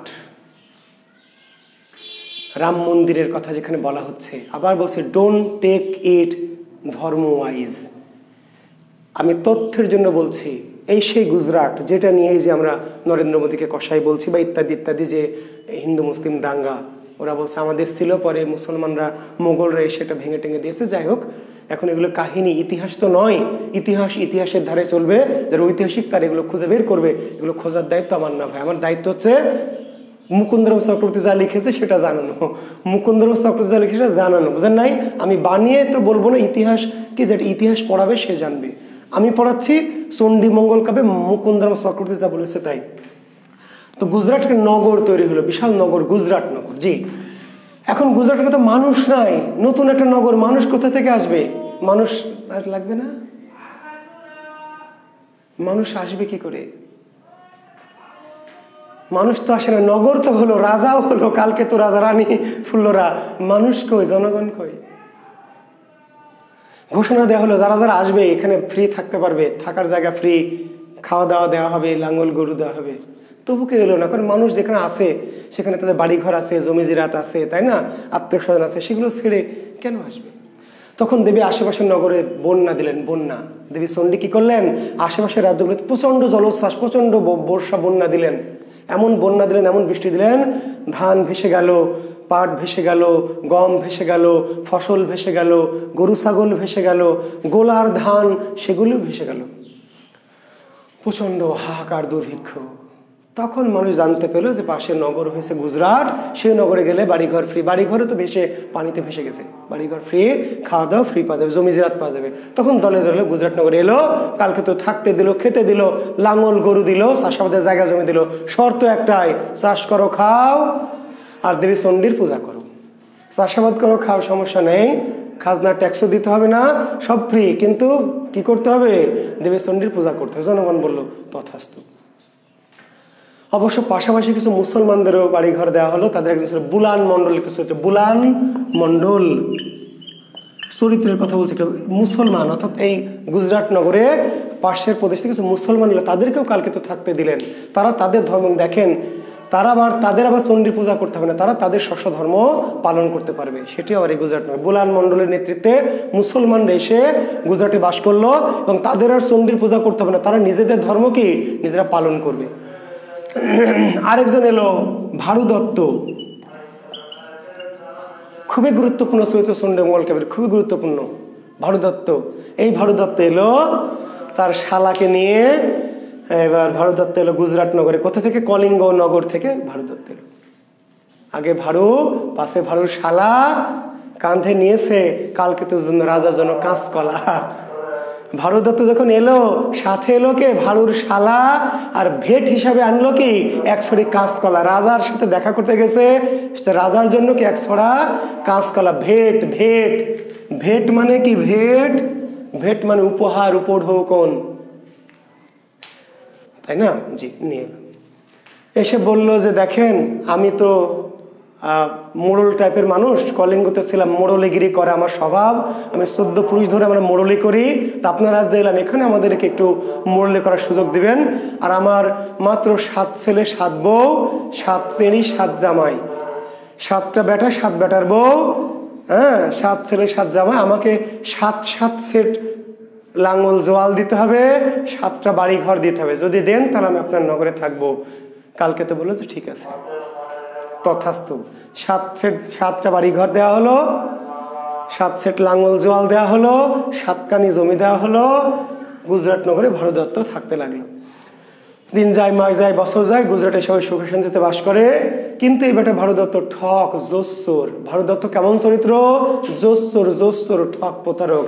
এই ভারু দত্ত গ্রামে যে হাট বসে, গুজরাট নগরে হাট, সে হাটে গিয়ে কি করে? হাটে গিয়ে তোলা তোলে, তোলা টাকা, চাঁদা তোলে। যে মিয়া ব্যবসা বাণিজ্য করলে টাকা দিতে হবে না, আমি রাজার ভাস্তা, রাজার চাচা, রাজা আমার ভাস্তা, কালকে তো আমার ভাস্তা, আমি রাজার কি খুড়া চাচা, কাজে আমাকে ট্যাক্স দিতে হবে। দেখেন না যে এখনকার যুগেও আছে ঢাকা শহরে, তাই না? কি করে ছাত্র নেতারা গিয়ে কি করে? অমুক ভাইয়ের লোক ব্যবসায়ীদের কাছ থেকে কি করে? মালপাতি নেয় না? আপনারা আবার কেউ আছেন নাকি ভাই? আচ্ছা, থাকলে নিয়েন, সমস্যা না, আমাকে একটু দিয়েন তাহলে হবে। জি আচ্ছা, তো যাই হোক সেভাবে। এবার এরা তো না, এটা তো হওয়ার কথা, হয়তো বা কেউ টাকা না দিলে বড় মাছটা নিয়ে নেয়, হয়তো মুরগি বড়টা নিয়ে নেয়, ভালো কলার ছড়িটা নিয়ে নেয়। নিয়ে না কেন? যে আমি রাজার চাষা, আমাকে দিতে হবে। এইভাবে কি করে নিয়ে নেয়, নিয়ে এইভাবে কথা আস্তে আস্তে চলে গেল কার কানে? রাজার কানে, কালকেতুর কানে। কালকেতু খুবই ক্রুদ্ধ হলো, ক্ষুব্ধ হলো এবং ভারতদত্তকে রাজ্য থেকে বের করে দিল। বেটা বেয়াদব, তোমাকে থাকতে দিলাম, খেতে দিলাম, জমি জায়গা, তুমি এগুলো ভণ্ডামি করছো। এবার তাকে রাজ্যকে বের করে দিল। ভারতদত্ত চলে গেল কোথায়? রেগে গেল, বলে গেল যে দেখেছি কালকেতু তোমার ঠাকুর আলী, তুমি কি ছিলে, তুমি কি করতে? তুমি যে বনে বনে পশু শিকার করতে, আর তোমার ফুল্লরা খাবারের অভাবে এর ওর বাড়িতে ক্ষুদ্ধার করতে, আমি জানি তুমি কেমন রাজা, আমার জানা আছে। তুমি আমার মতো এরকম সম্রাটকে অপমান করলে আমি তোমার, দেখো তোমাকে কি করি, তোমার 12টা বাজাচ্ছি। হ্যাঁ, তুমি আমাকে কাকে লেড়েছ, রাজের লোকাল ভাষা মামুর বুঠা, কাকে লেড়েছিস? জুয়েল কিবরিয়াকে লেড়েছিস? মামুর বুঠা চিনিস আমাকে? ভারতদত্ত বলে গেল, আমাকে লেড়েছিস, তোকে আমি, তোর রাজত্ব আমি দূর করছি। এবার চলে গেল কলিঙ্গ রাজার দরবারে। ভারতদত্ত কোথায় গেল? কলিঙ্গ রাজা, প্রচন্ড দুর্দান্ত প্রতাপশালী প্রভাবশালী ক্ষমতাশালী পাশে রাজার নাম কি? কলিঙ্গরাজ। দুর্দান্ত প্রতাপশালী প্রচন্ড কলিঙ্গরাজ, তার কাছে গেল ভারতদত্ত। গিয়ে তাকে উপঢৌকন দিল কাঁচকলা, সাথে আছে ভারুর শালা। ভারুর সাথে সবসময় থাকে কে? ভারুর শালা, আর কাঁধে থাকে একসাথে কাঁচকলা, যাকে যায় তাকে দেয়। উপহার দিলেন, বললো যে হুজুর আপনি যে কলিঙ্গের রাজা, আর এই যে একজন আপনার যে বন, গুজরাট বনে বন কেটে একটা বেটা বেয়াদব শিকারী পুরা বন কেটে সাফ করে রাজ্য বানিয়েছে, আপনাকে রাজা বলে মানে না, আপনাকে গালি দেয়, খারাপ কথা বলে, তুচ্ছ তাচ্ছিল্য করে, আপনি বলে কিছুই জানেন না, আপনার কি একটা অবস্থা বলেন, আপনার রাজ্যে এই অবস্থা করেছে। রাজা বলছে তাই নাকি, বলিস কি? আমার রাজ্যে বন কেটে আরেক রাজ্য বানিয়েছে, সত্যি নাকি? পেয়াদাদের আদেশ করলে যা তো দেখে আয়। পেয়াদা বলছে না হুজুর, আমি তো 7-8 দিন আগেও গেছি, এরকম কিছু ছিল না। যা দেখে আয়, নাহলে এই বেটা ভারতদত্তের গলা কাটবো, বেটা বেয়াদব, আর মিথ্যা কথা বলে। এবার দূত গিয়ে দেখেছে, ওরে আল্লাহ, তাই তো, ও ভগবান, তাই তো, এই বন ছিল কয়েকদিন আগে, আসলে দেবীর কৃপায় দ্রুত 7 দিনের মধ্যে বিশাল নগর অটোমেটিক তৈরি হয়ে গেছে। এবার রাজা তার অনুচরদের, তার সৈন্যদের ঠেঙাতে শুরু করলেন এবং ভারতদত্তকে উপহার দিলেন, মালাটালা দিলেন, যে যাক তুমি ভালো খবর দিয়েছে, এবং কালকেতুকে ধরতে আনতে লোক পাঠালেন, যা বেটাকে ধরে নেয়। আসলে গুজরাট হচ্ছে কলিঙ্গের একটা বন, মানে আমি যদি সুন্দরবনটা কেটে ওখানে একটা রাজ্য বানাই, জুয়েল রাজ্য হবে ভাই, এটা তো বাংলাদেশের বা ভারত সরকারের রাষ্ট্রের মালিক, তো কাজেই হবে না। তাহলে কাজে কলিঙ্গ রাজ্যের অন্তর্গত গুজরাট বন, সেটা কেটে আবার রাজ্য বানিয়েছে, রাজা সেজে বসে আছে, ধরে নেয় বেটাকে। ধরতে পাঠানো হলো, 200 সৈন্য পাঠানো হলো, ধরতে গেল যে কালকেতুকে ধরে নেয়, কিন্তু বুঝেনি তো কালকেতু তো হিরো বাহুবলী, 200 সৈন্য কালকেতুর কাছে কি কিছুই না। 2-4টা এমন ঘুষি মারলো, সব উড়ে উড়ে কি, কিংবা অনন্ত জলিল টাইপের আর কি, যে সব 2-4টা ঘুষিতে সব উড়ে চলে গেল। এইবার রাজা আরো ক্রুদ্ধ হলো, বিশাল বাহিনী সেনাপতি দিয়ে বিশাল যুদ্ধে পাঠাচ্ছে বেটা, বিশাল যুদ্ধে উঠলো, যুদ্ধের ঘোষণা দিল যে কালকেতুর যুদ্ধ। তার যত বাহিনী ছিল সমস্ত বাহিনী কালকেতুর বিরুদ্ধে যুদ্ধ পাঠালো। ভারতদত্ত চলে গেল কালকেতুর বউ ফুল্লরার কাছে, কারণ ভারতদত্ত জানতো যে এই বেটা কালকেতুর অসীম ক্ষমতা আছে, কাজে বলা যায় না এই বিশাল বাহিনীকে পরাজিত করে দিতে পারে, কাজে থেকে ছলে বলে কৌশলে কিছু একটা করতে হবে। এবং যুদ্ধ শুরু হলে কালকেতু প্রচন্ড বিক্রমে যুদ্ধ করে যাচ্ছিল এবং প্রায় কলিঙ্গের সৈন্যরা হারা ভাব। পলাশির প্রান্তরে মির্জাফর যে কাজটি করেছিল জানেন কি, যখন ইংরেজ সৈন্যরা হেরে যাচ্ছে তখন বলল যে মহারাজ, সৈন্যরা খুব ক্লান্ত হয়ে পড়েছে, আজকে আর যুদ্ধ করবো না, যুদ্ধ একটু বন্ধের আদেশ দেন। মির্জাফর বেটা যুদ্ধ তো করেনি, মোহনলাল মীরমদন সাফরিরা যুদ্ধ করছে, করে ইংরেজ সৈন্যদের প্রায় পরাজিতের দ্বারপ্রান্তে নিয়ে এসছে। মির্জাফর দেখলো তো অবস্থা খারাপ, এবার নবাবকে গিয়ে বলল, আরে বেটা পুতুল নবাব, অজ্ঞ মূর্খ নবাব সিরাজউদ্দৌলা মির্জাফরের কথা বিশ্বাস করে যুদ্ধ বন্ধের ঘোষণা দিয়ে দিল। জানেন, ইতিহাস জানেন যে তখন যুদ্ধ সৈন্যরা যখন বিশ্রাম নিচ্ছিল, এই ফাঁকে তখন আবার ইংরেজ সৈন্যরা কি করলো, পুনরায় আক্রমণ করলো। ভারতদত্ত গেল কালকেতুর স্ত্রী ফুল্লরার কাছে গিয়ে বলছে যে দেখো, ফুল্লরাকে বলছে দেখো, আমি তোমাদের ভালো চাই, ভালোর জন্য এসেছি। এই যে কলিঙ্গ রাজার বিশাল বাহিনী, এই বাহিনীর সাথে কালকে তো যুদ্ধ করে কখনোই পারবে না, নিশ্চিত মৃত্যু। বিশাল রাজার এত বিশাল লক্ষ লক্ষ সৈন্য, তার সাথে কালকে তোর সৈন্য সামন্ত ওনার শুধু একা পারবে? কালকে তোর গোয়ার তুমি বন্ধ করতে বলো, তুমি বুদ্ধিমান মেয়ে, তুমি তো বোঝো, ওকে থামাও। যুদ্ধ যদিও থামাও, যদি অন্তত রাজার কাছে যদি একটু স্বীকার করে, বা তাহলে কি করবে, রাজাকে বলে টলে আমি অন্তত প্রাণ ভিক্ষাটা নেওয়াতে পারবো। আর যুদ্ধ করে তাহলে তো জীবন কিন্তু যাবে, তোমার স্বামীর জীবন কিন্তু নিশ্চিত যাবে। কাজে স্বামীর জীবন বাঁচাতে চাইলে স্বামীকে থামাও, থামিয়ে কি করো, বশ্যতা স্বীকার করতে বলো কলিঙ্গ রাজার কাছে, আমি বলে টলে রাজার কাছ থেকে মাপসাফ চাই দেবো, অন্তত জীবনটা বাঁচবে। মেয়ে মানুষ, বুঝতে পারলেন, মেয়ে মানুষ বুদ্ধি কম না, স্বামীর প্রতি ভালোবাসা এত বেশি প্রচন্ড থাকে যে স্বামীর অমঙ্গল আশঙ্কায় যে কোনো কিছুই কি করে। সাহিত্য যখন পড়াবো আর অনেক এরকম উদাহরণ দিব, মানে এটা বোকামি না, এটা হলো অন্ধ ভালোবাসা, স্বামীর প্রতি অন্ধ ভালোবাসা। তো যাই হোক, ভয় পেয়ে গেল এবং স্বামীকে গিয়ে অনুরোধ করলো, মাথায় হাত ছুঁয়ে প্রতিজ্ঞা করালো, দিব্যি দেওয়ালো যে না, তুমি এটা করবে না, রাজার কাছ থেকে তুমি বশ্যতা স্বীকার করো। তখন কালকে তো যুদ্ধ করলো, সৈন্যরা এসে, প্রধান সেনাপতি এসে কালকে তোকে ধরে নিয়ে চলে গেল কলিঙ্গ রাজার কাছে। কলিঙ্গ রাজা ক্ষিপ্ত হয়ে রেগে মেগে হাত পা বেঁধে কি অন্ধকার কারাগারে বন্দি করে তার বুকের উপর পাথর চাপা দিয়ে রেখে দিল, যে বেটা বেয়াদব, তোর এই দেবী বাঁধ দিয়েছে তো কত কিছু, তো দেবী দেখে, তো দেবীর কত ক্ষমতা।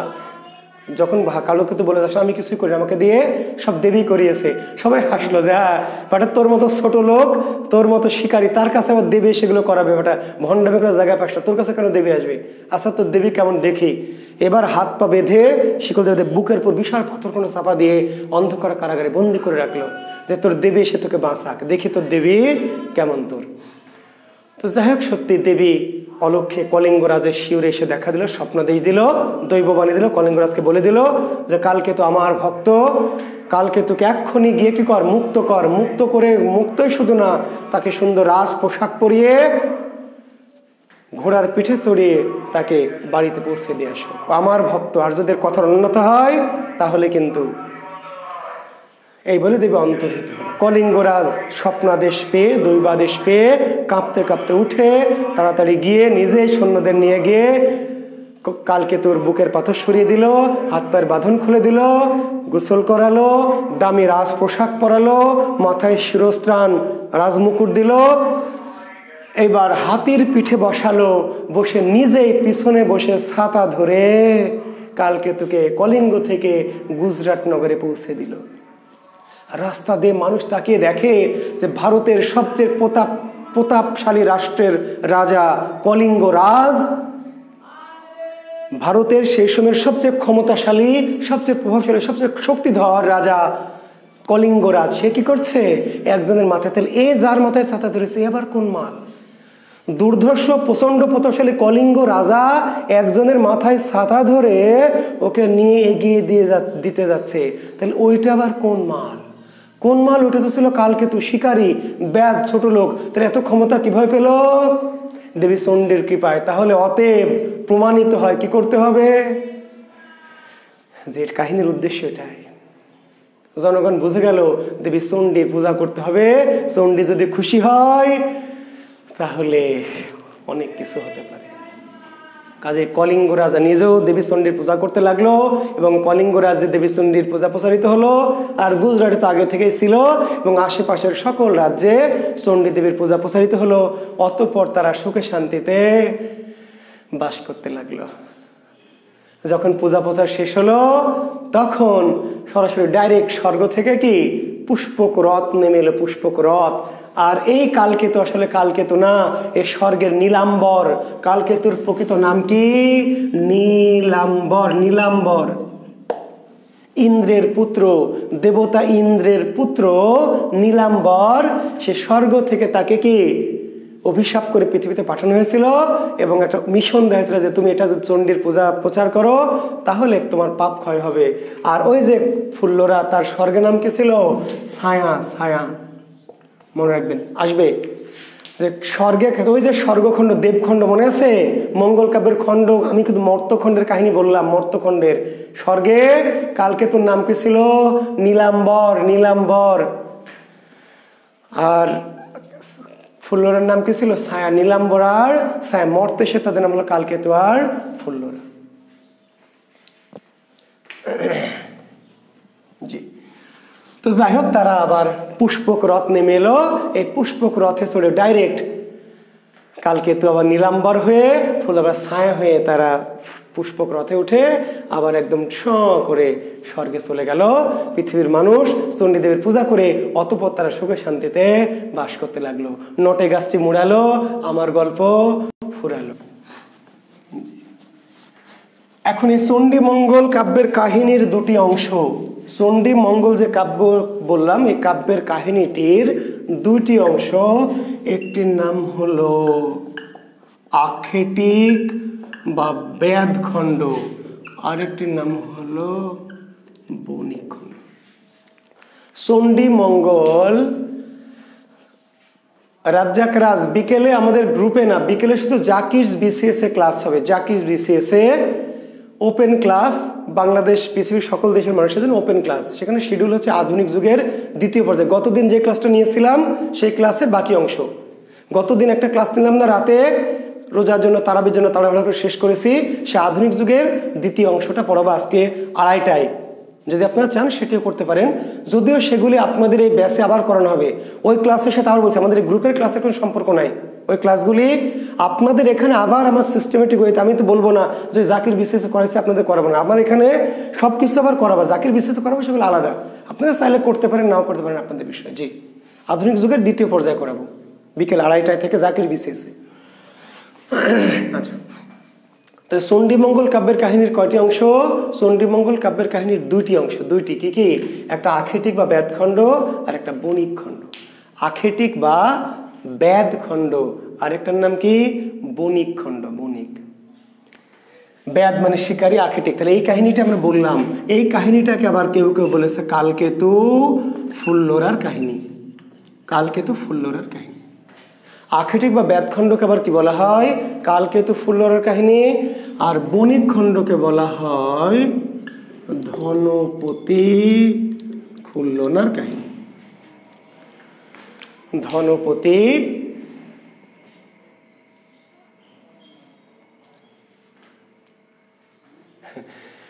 আচ্ছা, ধন্যবাদ ইসমাইল হোসেন, হ্যাঁ থ্যাংক ইউ। হ্যাঁ, আমাকে ক্লাস করবেন, চাইলে করবেন, আপনাদের জন্য তো সবই ওপেন। জি, তাহলে বণিক খণ্ড কি? ধনপতি খুল্লনার কাহিনী।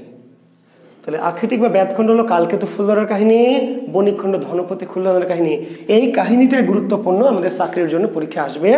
আর এটি থেকে একটু জেনে রাখেন যে এই যে এখানকার কাহিনী ধনপতি আর খুল্লন, এখানে যেমন কালকেতু নায়ক, ফুল্লরা নায়িকা, বণিক খণ্ডের নায়ক ধনপতি, নায়িকাকে খুল্লনা। কাহিনী অনেকটাই মনসা মঙ্গলের মতো, সেম টু সেম, একই, সেম সেম। এখানে যেমন কালকেতু গরিবকে দেবী সোনা দানা দিয়ে বড়লোক বানিয়ে পূজা প্রচার করলো, আর ধনপতি আগে থেকেই ধনিক রাজা। ধনপতি আগে থেকেই কি? রাজা, ধনিক, ধনের প্রতি তার নাম। তো চণ্ডী দেবীকে অবজ্ঞা অবহেলা করেছিল, চণ্ডী দেবীর পূজা করতে অস্বীকার করেছিল। ফলে ধনপতির জীবনে দুর্যোগ নেমে এলো, দুর্বিপাক নেমে এলো, ধন সম্পদ সব শেষ হয়ে গেল, অভাবগ্রস্ত হয়ে গেল। বুঝতে পারলেন? আর আরেকটা ধনপতির আরেকজন স্ত্রী আছে লহনা, সতীন। খুল্লনা, সতীন, লহনা। যে দেখেন চরিত্রের জন্য লহনা কোন কাব্যের চরিত্র? তাহলে ধনপতি খুল্লনা আর খুল্লনার সতীনের নাম কি? লহনা। তাহলে ধনপতির স্ত্রী দুটা। শুধু বড় লোক, যে গরিবের তো একটাই বউ, কালকেতু এক বউ। গরিব, বড় লোক যত বড় লোক তাদের স্ত্রীর সংখ্যা বেশি, যত রাজা বাদশাহ জমিদার তাদের স্ত্রীর সংখ্যা বেশি। আগে এটা ছিল ট্র্যাডিশন। জি, তো ধনপতি খুল্লনা, লহনা। লহনা কোন কাব্যের চরিত্র? চণ্ডী মঙ্গল কাব্যের। তো এখানে কাহিনী ওই মনসা মঙ্গলের মতো। কেন? ধনপতি খুব অহংকারী, দাম্ভিক, সে চণ্ডী দেবীর, নারী দেবীর পূজা করবে না, ফলে তোকে অবজ্ঞা অবহেলা করলো, তুচ্ছতাচ্ছিল্য করলো। ফলে আমি এই কাহিনীর বিশালে যাচ্ছি না, যেহেতু কম গুরুত্বপূর্ণ, শুধু জিস্টটা বলছি। ফলে ধনপতিকে দেবী কি অভিশাপ দিলেন, ফলে ধনপতি দেবীর অভিশাপে কি তার সবকিছু ধ্বংস হয়ে গেল, সে গরিব হয়ে গেল, তার অবস্থা খুব শোচনীয় হলো। পরবর্তীতে খুল্লন এবং লহনা দেবীর আরাধনা করে, দেবীকে পূজা করে, দেবীকে অনেক অনুনয় বিনয় করে, অনেক বছর ধরে কানাকাটি করে, এবং ধনপতিকে দিয়ে শেষে ক্ষমা চাবে। এক সময় দেবীর আবার কি, দেবীর তাদের প্রতি সহায় হলো, এবং একসময় আবার ধনপতিকে তার আগের অবস্থা ফিরিয়ে দিল। জনগণ, মানুষ দেখলো যে ধনপতি বিশাল ধনী, এই কয়েকদিনের মধ্যে আবার গরিব হয়ে গেল। আবার এই গরিব ফকির ধর্মপতি আবার কয়েকদিন মধ্যে হঠাৎ করে কি বিশাল আবার বড় লোক হয়ে গেল। এটা কিভাবে হলো? দেবী চণ্ডীর কৃপায়। তাহলে চণ্ডী চাইলে গরিব ধনী আমিরকে ফকির বানাতে পারে, ফকিরকে আমির বানাতে পারে। কি করতে হবে তাহলে? তাহলে এরকম চণ্ডী দেবীর পূজা করতে হবে, চণ্ডীকে খুশি রাখতে হবে। চণ্ডী যদি খুশি হয়, কৃপা করে, করুণা করে, তাহলে অনেক কিছুই সম্ভব। ফলে সবাই চণ্ডী দেবীর পূজা করতে লাগলো, অতঃপর তারা সুখে শান্তিতে বাস করতে লাগলো। আর ধনপতি কি খুল্লনার লাহকান নিয়ে আবার পুষ্পক রথে চড়ে কি যে ডাইরেক্ট স্বর্গে চলে গেল। জি ধন্যবাদ। আমরা অন্নদামঙ্গল কাব্যটি আগামী দিন পড়াবো, আজকে আর যাবো না, তবে অল্প একটুখানি ধর্মমঙ্গল নিয়ে একটু বলে যাই, শেষ করবো। ধর্মমঙ্গল, অন্নদামঙ্গল যে একটু বড় করে কাহিনীটা বলবো, গুরুত্বপূর্ণ কাহিনী, কাজে শর্টকাট করে যেতে বলবো না। কাজে আজকে রোজার দিন আর বেশি বকবক করবো না, কারণ আমার আবার একটু পরে একটা সেমিনারে ঢুকবো। আপনাদের ক্লাসটা শেষ করেই একটা সেমিনারে ঢুকবো, তারপর আরেকটা থেকে আবার জাকির বিসিএসে ক্লাস নেব। কাজে একটু মাঝখানে ব্রেক যাবে। কাজে আমি অন্নদামঙ্গল কাব্যটি আগামী দিন পড়াবো। আর এখন আমি একটা ছোট মঙ্গল কাব্য, ধর্মমঙ্গল, যেখানে অল্প একটু তথ্য লাগবে, কম গুরুত্বপূর্ণ মঙ্গল কাব্য। লেখেন ধর্মমঙ্গল। ধর্মমঙ্গল কাব্য কাকে নিয়ে রচিত হয়েছে? ধর্ম ঠাকুরকে। ধর্মমঙ্গল কাব্য রচিত হয়েছে কাকে নিয়ে? ধর্ম ঠাকুর। ধর্ম ঠাকুর অনেকটা বুদ্ধইজমের সাথে বা বৌদ্ধ ধর্মের সাথে এই ধর্ম ঠাকুরের, মানে হিন্দু হয়েও এই ধর্ম ঠাকুর অনেকটাই কি মানে একটু বুদ্ধিজম, মানে বৌদ্ধ তান্ত্রিক আর কি ধর্ম ঠাকুর। বুঝতে পারলেন? মানে এদের এই কাহিনীটা মূলত হিন্দুদের কাহিনী না, বৌদ্ধদের। তা আসলে বৌদ্ধ হলেও সেখানে কি বৌদ্ধ হলেও মানে হিন্দু মঙ্গল কাব্যের সাথে সামঞ্জস্য করে হিন্দু মঙ্গল কাব্যের মতো করে কাহিনীটি রচিত হয়েছে। ধর্ম ঠাকুরের উপাসনা, আরাধনা বা পূজা প্রচার। ধর্মমঙ্গলের উদ্দেশ্য কি? ধর্ম ঠাকুর, বৌদ্ধদের ধর্ম ঠাকুর। কেউ বলছে হিন্দু ধর্ম ঠাকুর, কেউ বলেন বৌদ্ধ। আসলে বৌদ্ধ ধর্মটা আলাদা কোনো ধর্ম না। আমি আবার বলছি, বুদ্ধিজমটা হিন্দু ধর্মের একটা কি মডিফাইড একটা রূপ। জি, তো হিন্দু বৌদ্ধ যাই বলুক, মোট কথা ধর্মমঙ্গল কাব্য কাকে কেন্দ্র করে রচিত হয়েছে? ধর্ম ঠাকুরকে। ধর্মমঙ্গলের উদ্দেশ্য কি? ধর্ম ঠাকুরের পূজা প্রচার বা ধর্ম ঠাকুরের গুণকীর্তন প্রচার করা। ধর্মমঙ্গল কাব্যের আদি কবির নাম কি? ধর্মমঙ্গল কাব্যের আদি কবির নাম ময়ূর ভট্ট। এই প্রশ্নটি বেশি জরুরি, পরীক্ষায় আসবে। দুটি প্রশ্ন। ধর্মমঙ্গলের আদি কবির নাম কি? ময়ূর ভট্ট। আর শ্রেষ্ঠ কবির নাম কি? ঘনরাম চক্রবর্তী।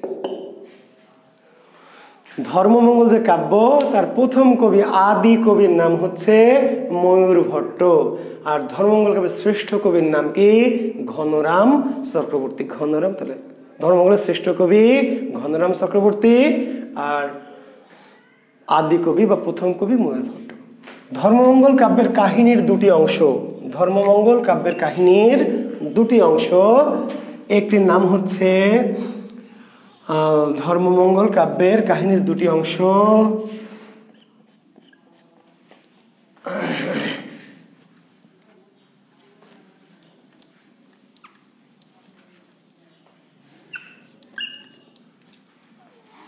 হরিশ্চন্দ্রের কাহিনী।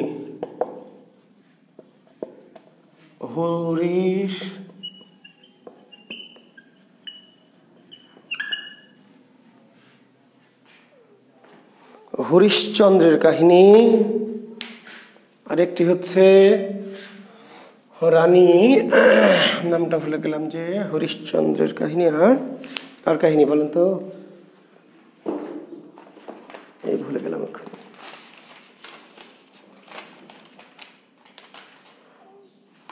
লাউসেনের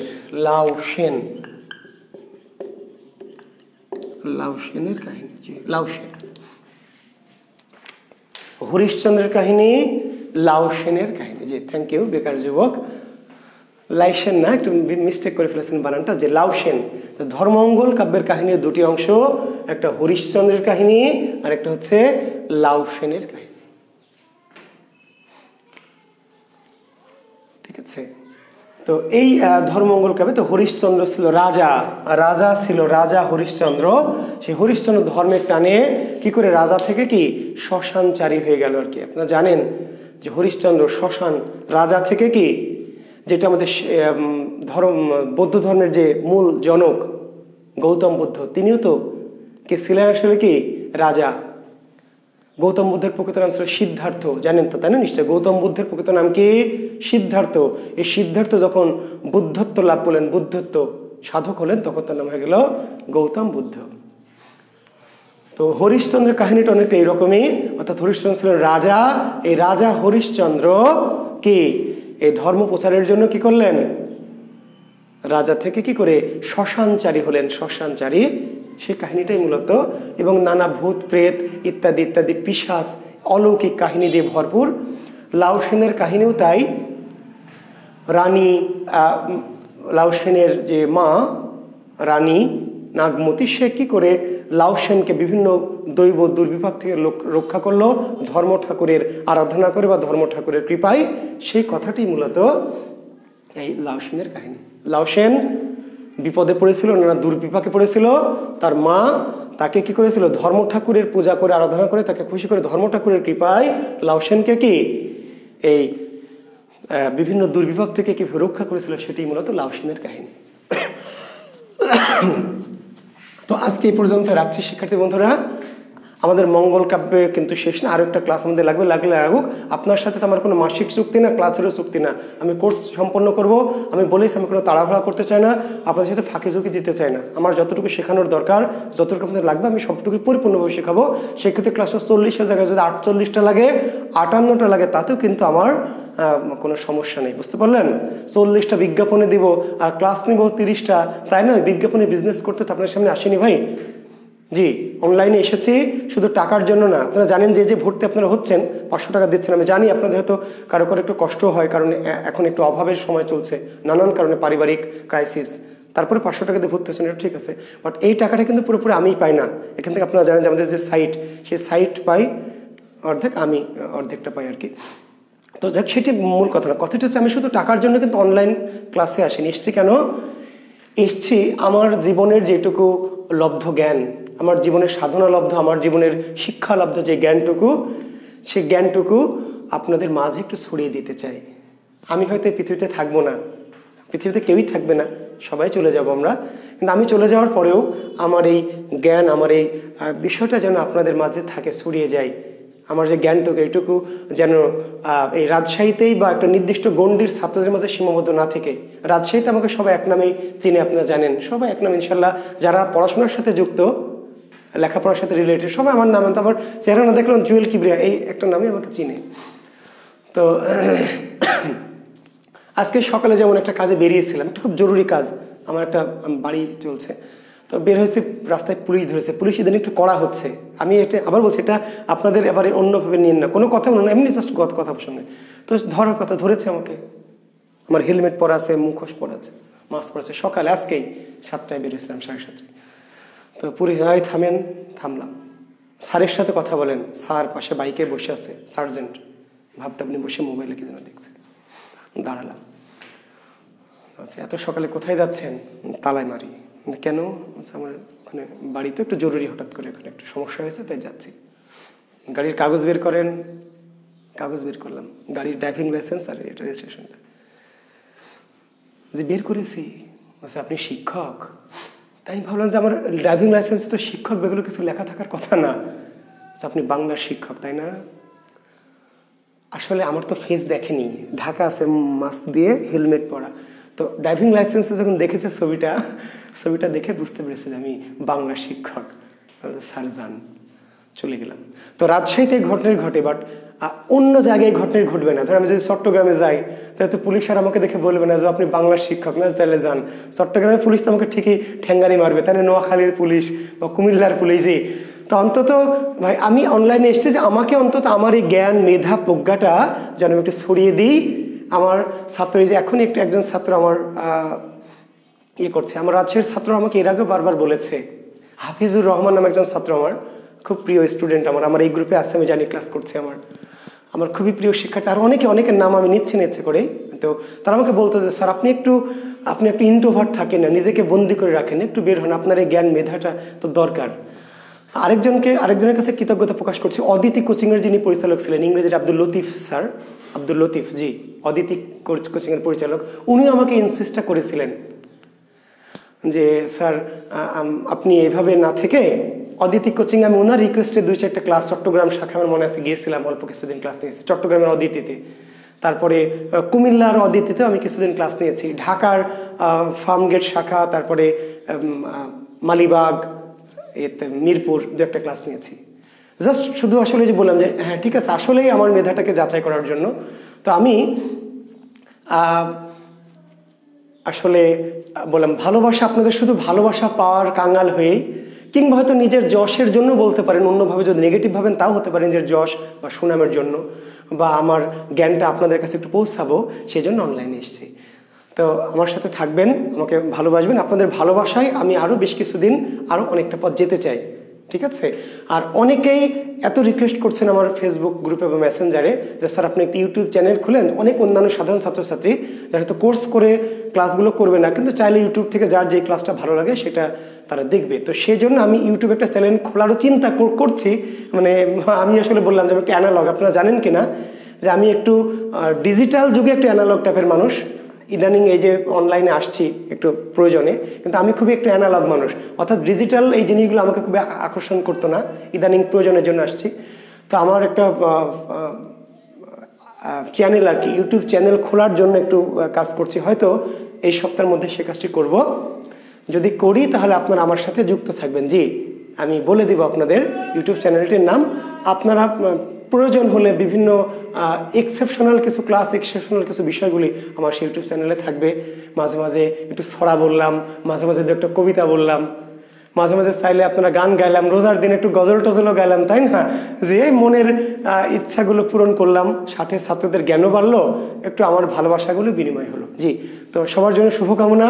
অনেক কথা বললাম, ব্যক্তিগত কথা, এত ব্যক্তিগত কথা আমি প্রতিদিন বলি না, তবে আজকে বললাম। জি, আপনারা ভালো থাকবেন, আপনাদেরকে আমি খুবই ভালোবাসি, আপনাদেরকে খুবই আমি মমতা করি। যদিও সবাইকে আমি দেখবো না, হয়তো এমন ছাত্র থাকবেন যে জীবনে কখনোই কি কোনোদিন থেকে দেখবো না, তবুও আপনাদের সবার প্রতি আমার ভালোবাসা, আমার স্নেহ, আমার বিনম্র স্নেহাশিস থাকলো আপনাদের প্রতি। আপনারা ভালো থাকবেন, সুস্থ থাকবেন, যে যার যার ধর্ম পালন করবেন। ধর্ম মানুষকে শান্তি দেয়, যে যেই ধর্মেরই হন সেই ধর্মের নির্দিষ্ট বিষয়গুলো পালন করবেন, তাহলে শান্তি পাবেন। পাশাপাশি পার্থিব জীবনের কাজগুলি করবেন মনোযোগ দিয়ে। জি, ধন্যবাদ, শুভকামনা, আল্লাহ হাফিজ। আজকে না, পরীক্ষা হবে আগামী দিন।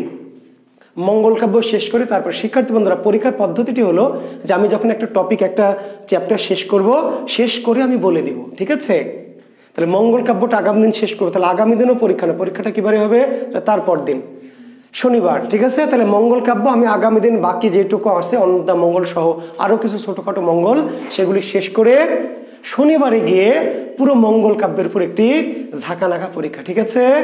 আচ্ছা, আল্লাহ হাফেজ।